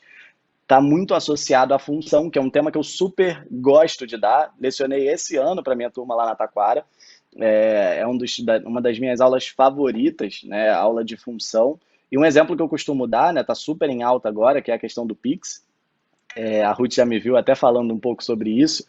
Quando você olha, né, toda a chave que está relacionada, as 5 chaves que estão relacionadas a uma possibilidade de uma transferência via Pix, seja CPF, e-mail, número de telefone, todas elas são chaves únicas, né? Então você tem toda uma questão, uma lógica de programação associada a isso, e é interessante para o aluno, né, conseguir tudo que a gente fala, né? Isso é muito usual, né, em planilhas. Faz um depara, né? Isso está muito conectado à função, né? E toda essa lógica, muito do que a gente desenvolve hoje, por que é tão difícil, às vezes, a gente criar um e-mail? Porque tem que ser uma chave única. Usuário, né, do Instagram, TikTok, às vezes você tem que colocar um número ali no final, ou repetir uma letra.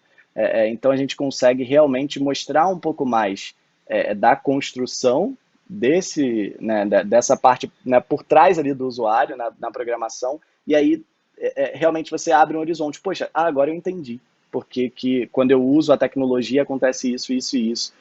Agora eu entendi porque não é possível fazer isso, isso e isso usando aquela tecnologia, ou eu preciso pensar num outro caminho, numa outra forma de programar para conseguir chegar até aquele resultado. Então, a parte mais interessante é você realmente desvendar. E aí o Michael falou muito bem, né, isso relacionado ao investimento, a toda uma matemática financeira, mas eu uso essa mesma palavra, né, relacionado também a essa parte da programação e da lógica. Obrigada, Diego. Michael, daqui a já vai ser convocado também para falar dos nossos itinerários. Agora, eu vou falar um pouquinho sobre os nossos itinerários de linguagem, né? A gente está colocando... A gente falou sobre isso no comecinho da nossa live, mas acho que é legal a gente falar sobre isso mais uma vez, né? Nós vamos ofertar 8 itinerários formativos. Desses 8 itinerários formativos, serão 2 de cada área do conhecimento. E aí, eu vou responder uma pergunta do Samuel, que ele falou assim, né? Primeiro ele falou como a gente vê essa imaturidade dos alunos do 9º ano na escolha do itinerário. Eu vou aproveitar para convidar Samuel também para a nossa live de amanhã. A nossa live de amanhã ela vai tratar exatamente sobre isso. Como esse aluno do 9º ano, ele vai fazer escolhas, né? Como é que a gente vai começar desde o 9º ano, na verdade, se possível, até antes do 9º ano, mas... claramente desde o 9º ano, a trabalhar com esse estudante para que ele consiga fazer escolhas efetivas pensando no cenário geral, né? Não só simplesmente aquele estudante que, não, eu quero fazer uma de cada e tudo mais que a gente sabe que pode acontecer. E o Samuel também perguntou assim, e se o aluno no meio do ano desistir do itinerário que escolheu? Samuel, a gente pensou nisso. Os nossos itinerários formativos, eles serão semestrais. Então, a gente tem 8 itinerários. Desses 8 itinerários, no primeiro semestre, o aluno pode escolher 2 e no segundo semestre ele pode escolher 2. Então, se ele no meio do ano falar assim, nossa, eu comecei o ano querendo fazer engenharia e terminei o ano querendo fazer enfermagem, por exemplo, ele vai conseguir, ao longo do ano, fazer essa transição. Então, quando eu falei, né, que a gente bateu aqui muito cabeça, a gente pensou muito na maneira de melhor ser feito isso para o aluno e para o professor. Porque às vezes o professor também, ele começa o ano com uma turma e no meio do ano o aluno, ele não está mais interessado e aí ele pode às vezes acabar desestimulando essa turma. Então o itinerário semestral, ele é legal porque como esse período menor de tempo, ele estimula esse estudante a se interessar, ele traz temas que são muito importantes, como a gente vai ver, por exemplo, aqui nesse itinerário de storytelling, né? Analisando discursos e contextos. A gente traz uma frase muito legal, né, do Otton Garcia, que fala o seguinte: aprender a escrever é aprender a pensar. A gente vê, a gente acompanha que os nossos jovens hoje em dia, eles estão cada vez mais conectados, né? Eles não sabem nem falar, o bebê não sabe nem falar, mas ele sabe clicar no YouTube e ver o vídeo que ele quer sobre determinada música que ele gosta de escutar ou um desenho que ele gosta de ver. Acho que, se não todos, a maioria de nós já viu um caso de uma criança que não sabia nem falar direito, mas ela já sabia mexer no telefone celular. E às vezes a gente pensa, né, como professor, às vezes no seguinte: caramba, mas ele está digitando, ele fica mandando áudio e ele não está aprendendo nada. Mas a comunicação, né, o discurso comunicativo, ele também está acontecendo ali naquele momento. Só que como é que a gente pega, né, toda essa dinâmica que eles trazem dentro desses discursos e faz com que isso possivelmente seja usado através de uma argumentação, numa escrita criativa, numa escrita que também é cobrada aí, por exemplo, pelo Enem, né? Então, a ideia é que eles encontrem aí na escrita uma maneira de criar, uma maneira de serem ouvidos, deles se expressarem também dentro dessa escrita. Pode passar aí para o próximo para mim, por favor. O nosso próximo itinerário também de linguagens, a arte da comunicação, da oratória ao marketing. Então é um itinerário que eu estou também super ansiosa para conhecer, para ver mais de perto, porque é muito legal ver esse material sendo criado, a leitura desse material está sendo muito legal pelos nossos professores, né? Então a gente compartilha muita coisa. Michael mesmo recebeu uma mensagem minha, eu falei: Michael, me dá uma ajuda, eu queria conectar história e física, vamos trabalhar uma parte juntos aqui. Então, assim, está sendo muito enriquecedor fazer esses itinerários, e esse itinerário especificamente, ele vai trabalhar sobre comunicação, oratória, argumentação, comunicação não violenta. Quem nunca mandou uma mensagem e a pessoa falou assim: nossa, mas você tá com raiva de mim, aconteceu alguma coisa? E a pessoa: não, tava falando super normal, né? Então, como é que a gente aprende a se comunicar melhor e utilizar desse nosso discurso para vender nossa história, né? Para vender aquilo que a gente está ofertando. Os estudantes, eles vão passar por uma série, né, de possibilidades. A gente sabe que, por exemplo, a redação do Enem, o primeiro parágrafo, ele é o parágrafo de mais impacto. Então, como é que você vende essa sua história, né? Como é que você se apresenta e trazer isso através do discurso, como se expressar, e também dentro do próprio marketing, né? Hoje em dia, né, todos os nossos alunos, né, ou se não todos, a maioria, postam stories e faz uma enquete no Instagram e tá no TikTok fazendo vídeo.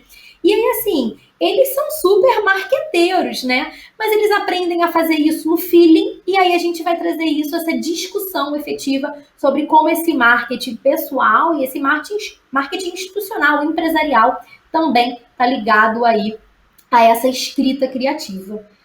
Pode passar para o próximo. Agora os Ruth, nossos próximos. só dando Pode um falar, pitaco aí nesse itinerário formativo, até se a gente olhar para o mercado de trabalho, hoje em dia, né, a gente costuma dividir ali hard skill, soft skill, a comunicação ela tem sido cada vez mais fundamental, tá?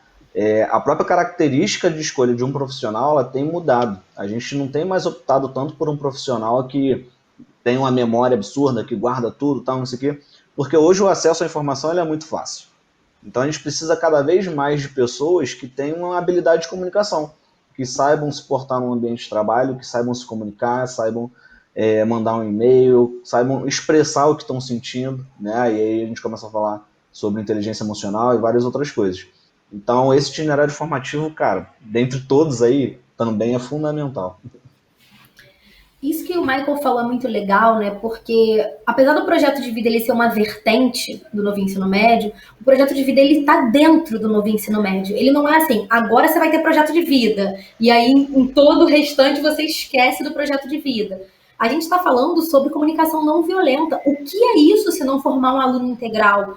Não formar um aluno que sabe se expressar e sabe se comunicar de maneira mais clara, de maneira mais suave, e que saiba, através da comunicação, expressar o que ele está pensando, o que ele está sentindo, sem ofender ninguém, sem se comunicar de maneira agressiva. Então, assim, o projeto de vida, ele está dentro, permeando todos esses itinerários formativos.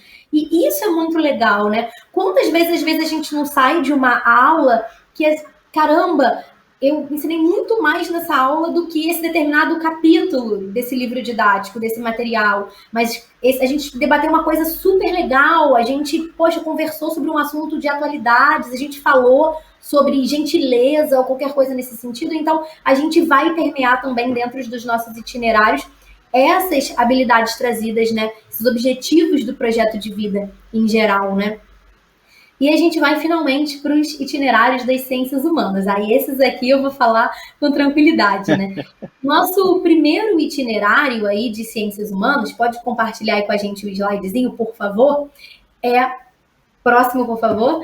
Ele é um itinerário que eu tô super também ansiosa para ver. Você já viu o primeiro capítulo, assim, já li tudinho, todo bonitinho, então tô super ansiosa para eles, porque a gente é assim, né, gente? A gente fica lendo os capítulos um dos outros para ver o que a gente pode utilizar e ir colocando também para unir, porque a gente conversou sobre isso, o Michael falou sobre isso muito bem, a interdisciplinaridade está cada vez maior, então a gente está pensando em itinerários que vão conectar as áreas do conhecimento. Então, o Pensador do Futuro, Dilemas da Sociedade, ele vai trazer uma parte muito legal de teoria e prática. Há anos, há décadas atrás, tinham pessoas olhando para o que a gente está vivendo hoje, falando assim, caramba, lá no futuro a gente vai ter determinados problemas. A gente fala sobre queimadas, a gente discute, né? Falta d'água em algumas regiões, falta de energia. Então, a gente tem debates muito constantes.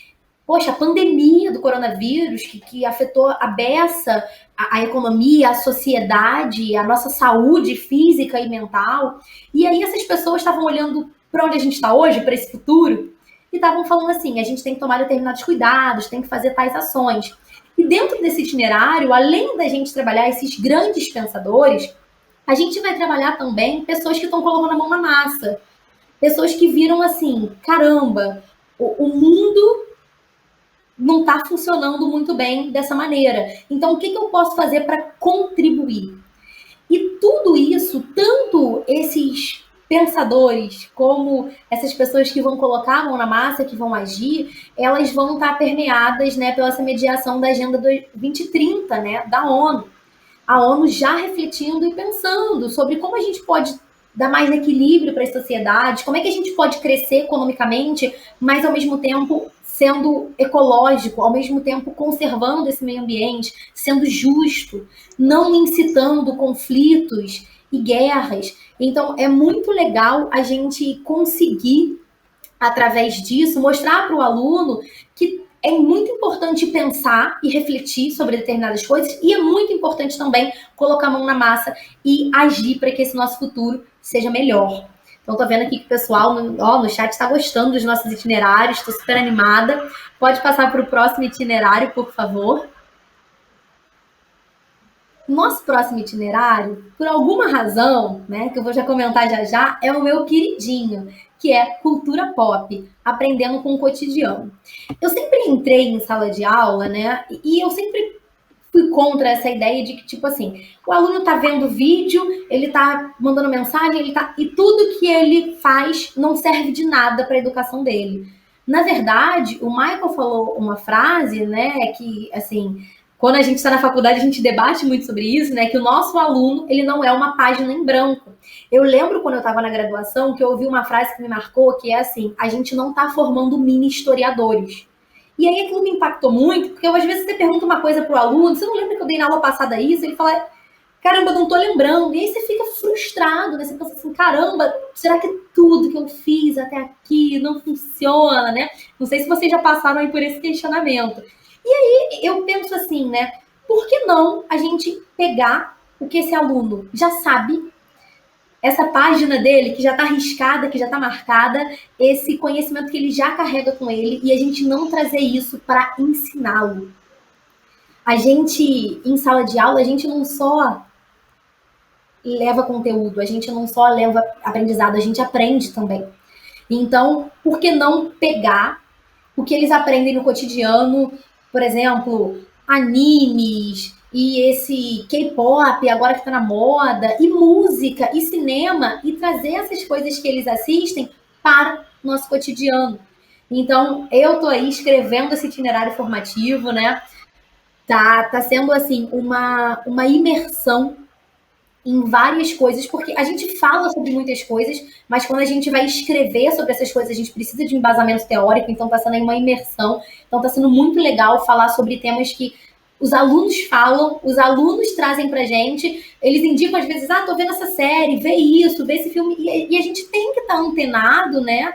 É uma discussão muito legal, porque a gente precisa estar antenado nisso, porque senão a gente perde os nossos alunos. Então, por que não a gente aprender, a gente ensinar com que eles vivenciam o dia a dia deles, né? E daí a gente trouxe esse itinerário, que é o itinerário de cultura pop, aprendendo com o cotidiano. Então a gente vai trazer vários conceitos das ciências humanas dentro dessa cultura popular, dentro dessa vivência de dia a dia dos nossos estudantes, nossa também em geral, né? Afinal de contas, a gente tem que ter o nosso momento de relaxar, de ver uma coisa, né, mais suave, ouvir uma música sem precisar necessariamente trazer isso para o nosso dia a dia. É difícil para a gente professor, né? Porque a gente professor ouve um negócio e fala assim, vou usar isso na minha aula, vou fazer isso. Mas a proposta é trazer esse conhecimento dos estudantes para a nossa vivência, né? E o próximo itinerário eu vou convidar o próprio autor dele para falar aqui para gente, que não vou falar o nome não, vou deixar ele falar aí para gente.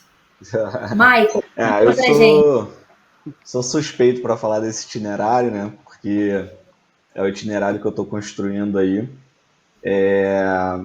Esse itinerário, ele tem sido muito especial a construção para mim, né? Porque desde o início eu sempre busquei trabalhar com os alunos projetos que eles construíssem, que eles colocassem a mão na massa.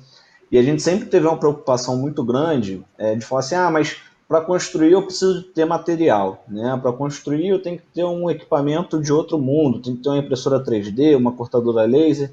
Bacana, se tiver, é legal, dá para a gente construir várias coisas legais. Mas em diversos momentos a gente constrói equipamentos, soluções, propostas de intervenções, às vezes com materiais reutilizáveis, né? Às vezes com equipamentos que estão em desuso.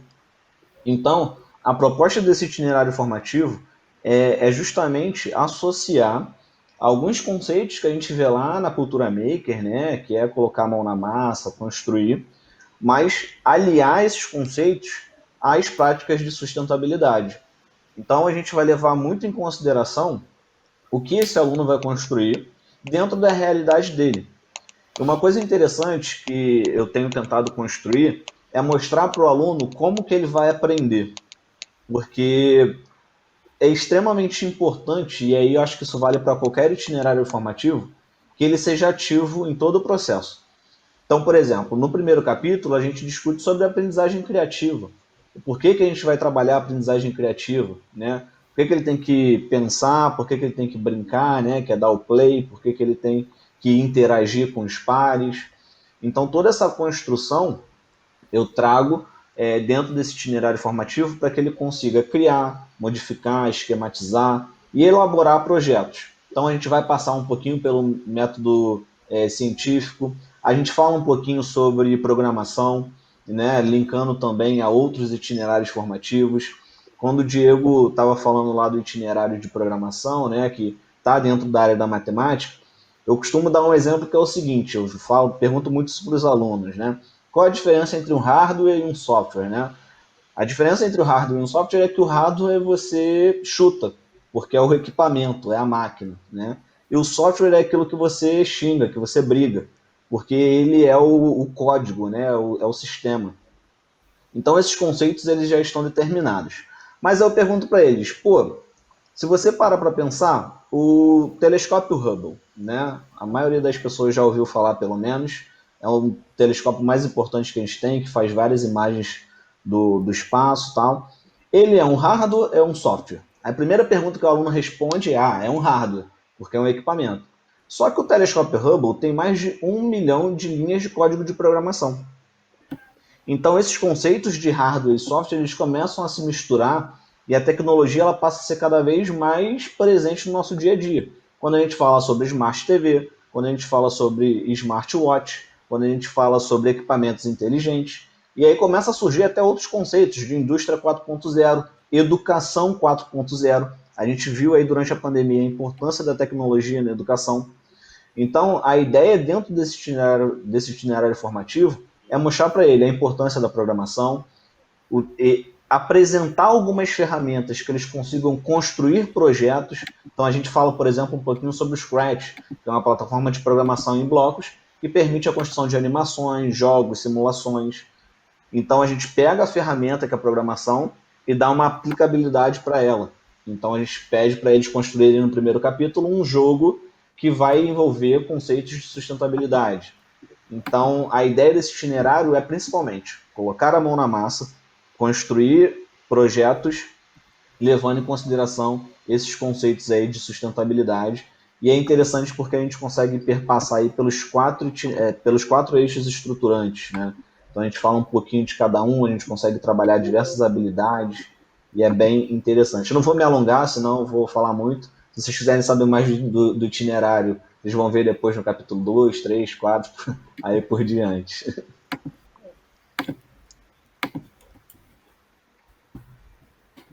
Boa, Michael. Agora a gente vai falar sobre o nosso último itinerário, que é a nutrição, a ciência dos alimentos, né? O nosso último itinerário, ele também é um itinerário que a gente está fazendo uma super aposta, né? Porque a gente consome alimentação o tempo inteiro. E eu não tô falando só daquela comida gostosa que a gente come, não.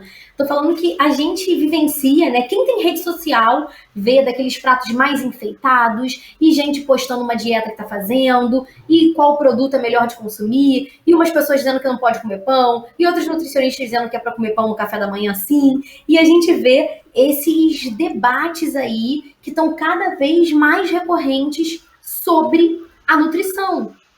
E a gente sabe, né, que a nutrição ela é uma ciência, né? A nutrição ela tá ligada à química, ela tá ligada à biologia. Então, a gente vai trazer uma possibilidade de fazer dessa nutrição, desses estudantes, desse interesse que está rolando aí, e a gente sabe quantos jovens eles ficam preocupados com alimentação, e a gente vai trazer nesse cenário uma reflexão sobre o que são esses termos, por exemplo, qual a diferença de light para diet, para fit, para low carb, e como isso faz com que a gente efetivamente tenha que trabalhar a nossa alimentação. Por que não a gente investigar a rotina alimentar desses nossos estudantes, né? E a gente fazer essas reflexões sobre qual a diferença de você, né? De que as calorias, às vezes, elas não são as vilãs, mas sim exatamente o que você está se alimentando. E ainda existe a questão cultural na alimentação, né? Diferentes culturas, elas têm diferentes noções sobre alimentação. A gente tem até, inclusive, vários programas aí de televisão sobre isso, né? Falando sobre, a gente vai em determinado país, a gente vê essa determinada cultura. A gente tem indianos, né? Milhões de indianos que, por exemplo, não se alimentam da carne vermelha. A gente tem a cultura, né? Que agora está se renovando e está estabelecendo, por exemplo, várias reflexões da juventude sobre o consumo de carne, e cada vez mais pessoas vegetarianas e veganas. Então a gente vai trazer esse debate que vai muito além dessa questão do consumo de alimentos, mas que também vai falar sobre saúde, também vai falar sobre a sustentabilidade e vai falar sobre, né, esses impactos ambientais trazidos pela nossa alimentação, né? Porque às vezes a gente pensa que não, né? Mas tudo que a gente come também tem um impacto nesse meio ambiente. E para a gente finalizar aqui, não sei se o Diego vai querer falar sobre isso, ou se ele prefere que eu fale, a gente vai dar uma pitadinha. Último pitaco nesse de nutrição? Eu sou dos pitacos, né? Só para vocês verem a potencialidade que esses itinerários formativos têm, né? Quando eu apresentei o EcoMaker, eu falei de programação, que já conversa com outro. Esse de nutrição, por exemplo, você consegue pegar um contexto histórico, né, baseado lá na investigação científica, trabalhar isso, de por que os homens da caverna conseguiam se sustentar com bem menos calorias, porque eles tinham que caçar, a comida era muito escassa, né? Já hoje em dia não, hoje em dia a gente tem uma facilidade muito maior de acesso aos alimentos, né? Então, só para destacar essa potencialidade realmente de como os itinerários formativos eles podem perpassar ali por todos os eixos e ter essa interdisciplinaridade muito grande. E eu acho que isso é fantástico.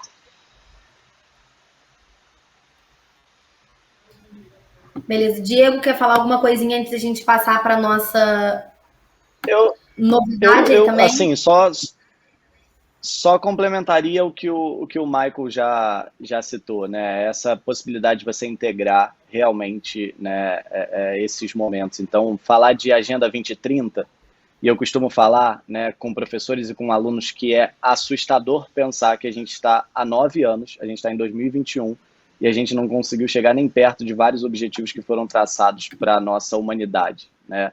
E se a gente não plantar isso com os nossos estudantes, e aí por isso que eu acho que o ensino médio discutir e trazer um novo ensino médio é tão relevante, porque a gente precisa fomentar essa discussão com os nossos estudantes, né? Que realmente se a gente não mudar, a gente não vai ter um futuro para os nossos filhos, para os nossos netos, muito menos para os nossos bisnetos. Então, a educação tem essa arma poderosa de transformação, tem esse poder, né, de transformar.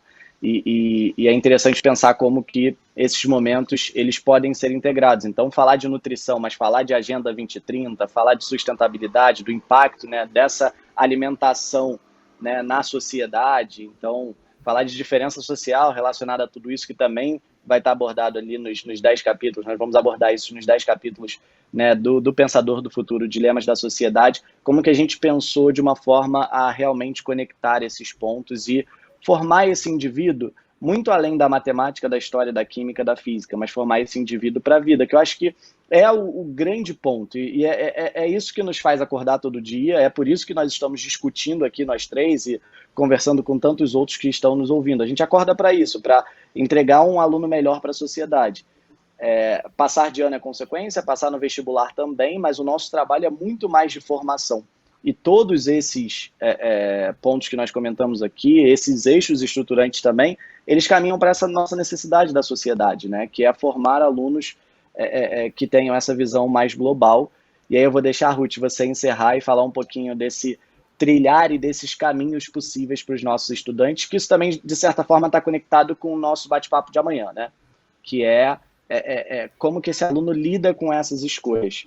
E que bom que ele está lidando com as escolhas agora. Eu tenho um grande amigo de história que ele comentou em um dos nossos encontros que ele fez 6 períodos de economia, né? 3 anos de economia, para perceber que não era aquilo que ele queria fazer para o resto da vida. Então, assim, ele perdeu 3 anos? Por um lado, sim, por outro, provavelmente ele ganhou. Muita coisa que ele usa hoje em dia como historiador, como professor de história, veio desses 3 anos, desses 6 períodos. Mas, de certa forma, ele poderia ter sido mais assertivo e efetivo na sua escolha. Ele não teve essa oportunidade porque ele viveu o antigo ensino médio. Então, possibilitar escolhas para os nossos alunos, que eles errem, porque errar faz parte do processo e da escolha, eu acho que é importantíssimo. Mas para além, né, de permitir os nossos estudantes o erro, e aí o Samuel falou muito bem também em uma das perguntas, poxa, se o meu aluno percebe que escolheu mal, como que ele faz? Num outro semestre já ajuda muito, né? Essa escolha semestral, acho que já direciona muito e minimiza, né, essa dor do erro. Mas vamos errar sim, acho que é importante, né? Tanto para o conhecimento acadêmico, cognitivo que a gente vem gerando ali nos nossos estudantes na matemática, o errar faz parte, eu falo isso todos os dias nas minhas aulas, mas também nas escolhas. Só que se a gente puder minimizar essa dor, ajudando, facilitando esse processo da escolha, tanto com o programa Raízes como com caminhos mais claros para esse estudante, melhor vai ser. O que a gente quer é que o nosso aluno ele aprenda sem dor. A dor faz parte e todos nós passamos por isso. Mas se a gente puder minimizar, melhor vai ser. Então, Ruth, pode ficar com você, pode apresentar essas trilhas, que eu acho que também é bem bacana para as pessoas que estão aqui nos assistindo entenderem um pouco mais possibilidades que os nossos alunos têm a percorrer no próximo ano. Acho que é muito legal a sua fala, né, Diego, que a gente vem também para uma novidade aí que a gente está trazendo, que são as trilhas de carreiras, né? Porque a gente quer que os alunos façam escolhas, a gente precisa que esses alunos façam escolhas, mas a gente não pode ter dado a mão a ele até aqui e agora a gente solta e ele faz a escolha dele. Não pode ser assim. A gente, na verdade, precisa estar próximo, amparando esse estudante que vai fazer as escolhas. Então, a gente soltou a mão, mas a gente está ali no entorno para caso ele tropece, a gente consiga dar esse sustentamento para esse estudante. E aí, a gente sabe que algumas carreiras, alguns alunos, eles já escolhem desde jovens, se não exatamente o que eles querem fazer, eles escolhem, eu gosto da área de biológicas, não, eu sou de humanas. E aí, pode passar para o próximo slide, a gente vai trazer um pouquinho sobre esse grande suporte que a gente vai dar para esses estudantes, enquanto a gente entende que esse estudante ele precisa ter o nosso apoio, ele precisa ter as nossas proposições para que ele consiga fazer as escolhas dele. Então, a gente vai sentar com os estudantes e definindo, né, o que eles querem cursar ou qual área do conhecimento, a gente vai trilhar com ele um caminho para que ele escolha ao longo, né, desse um ano, né, desses 2 semestres de itinerário formativo.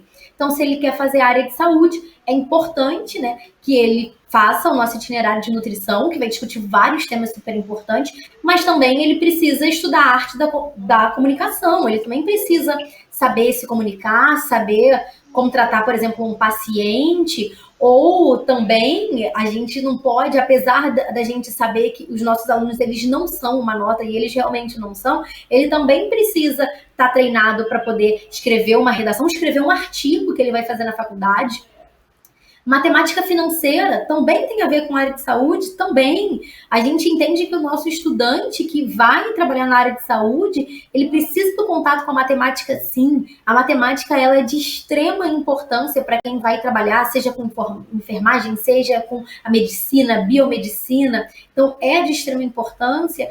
E o storytelling, analisando discursos e contextos.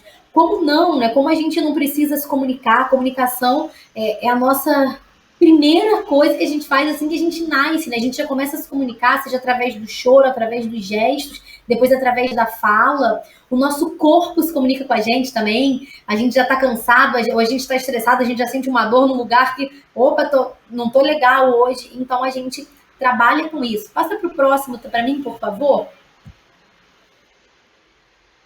O nosso próximo aí, então, falando sobre as engenharias, por exemplo. Então, engenharia vai ter que falar sobre lógica e programação, né? Vai estar dentro desse mundo, né, virtual, desse mundo tecnológico, né?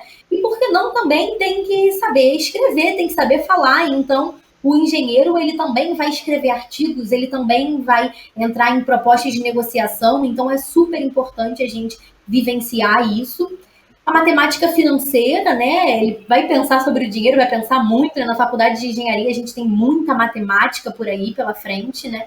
E o ecomaker, né? Aprendendo a sustentabilidade na prática, como não, né? Como é que ele não vai colocar a mão na massa? Um engenheiro, né? Não vai estar ali trabalhando, seja um engenheiro civil, seja um engenheiro químico, seja um engenheiro de produção.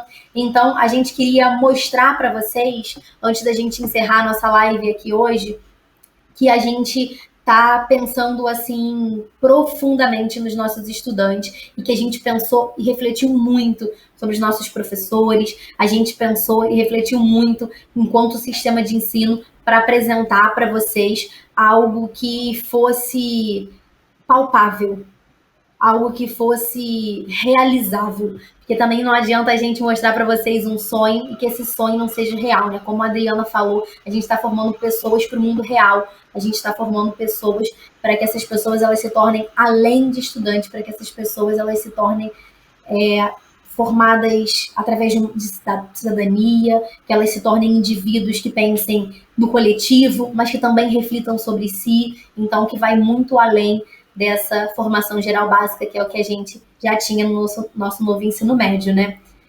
Eu queria agradecer imensamente o Michael por ter disponibilizado seu tempo aí em meio a uma obra para estar aqui com a gente. Michael, muito obrigada.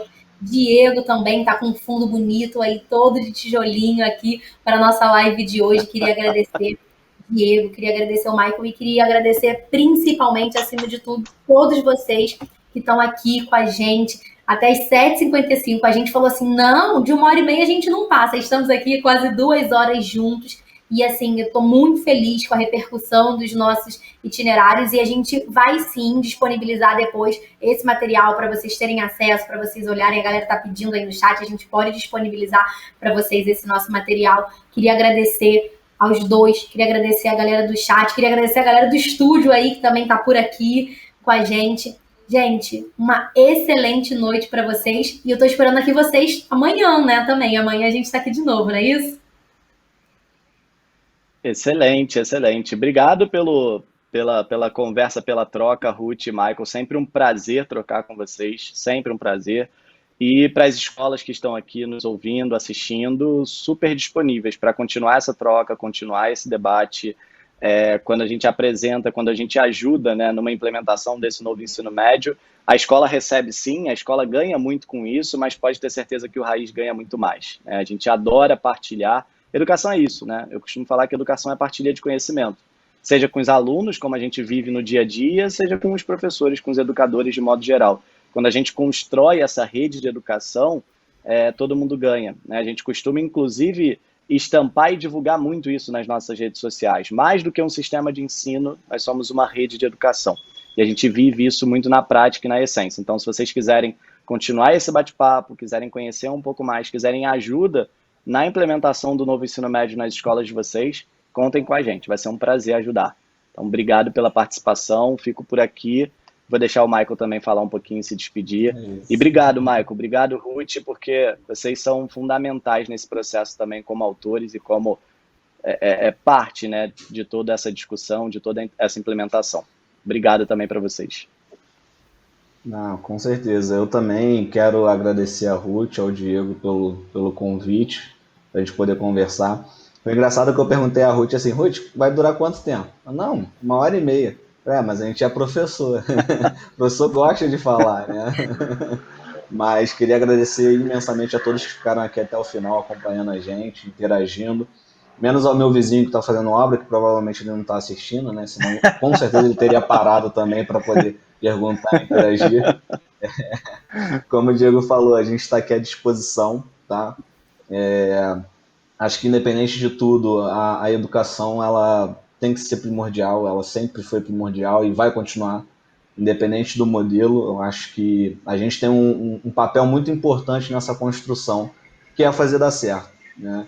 Então, a gente está aqui à disposição também, muito mais o Diego e a Ruth representando o sistema de ensino, mas, como eu sempre falo com eles também, me coloco à disposição para trocar ideia, conversar, ter novas ideias, construir juntos, porque acredito que o caminho seja esse. Tá bom? Muito obrigado e até a próxima. Não percam amanhã, hein?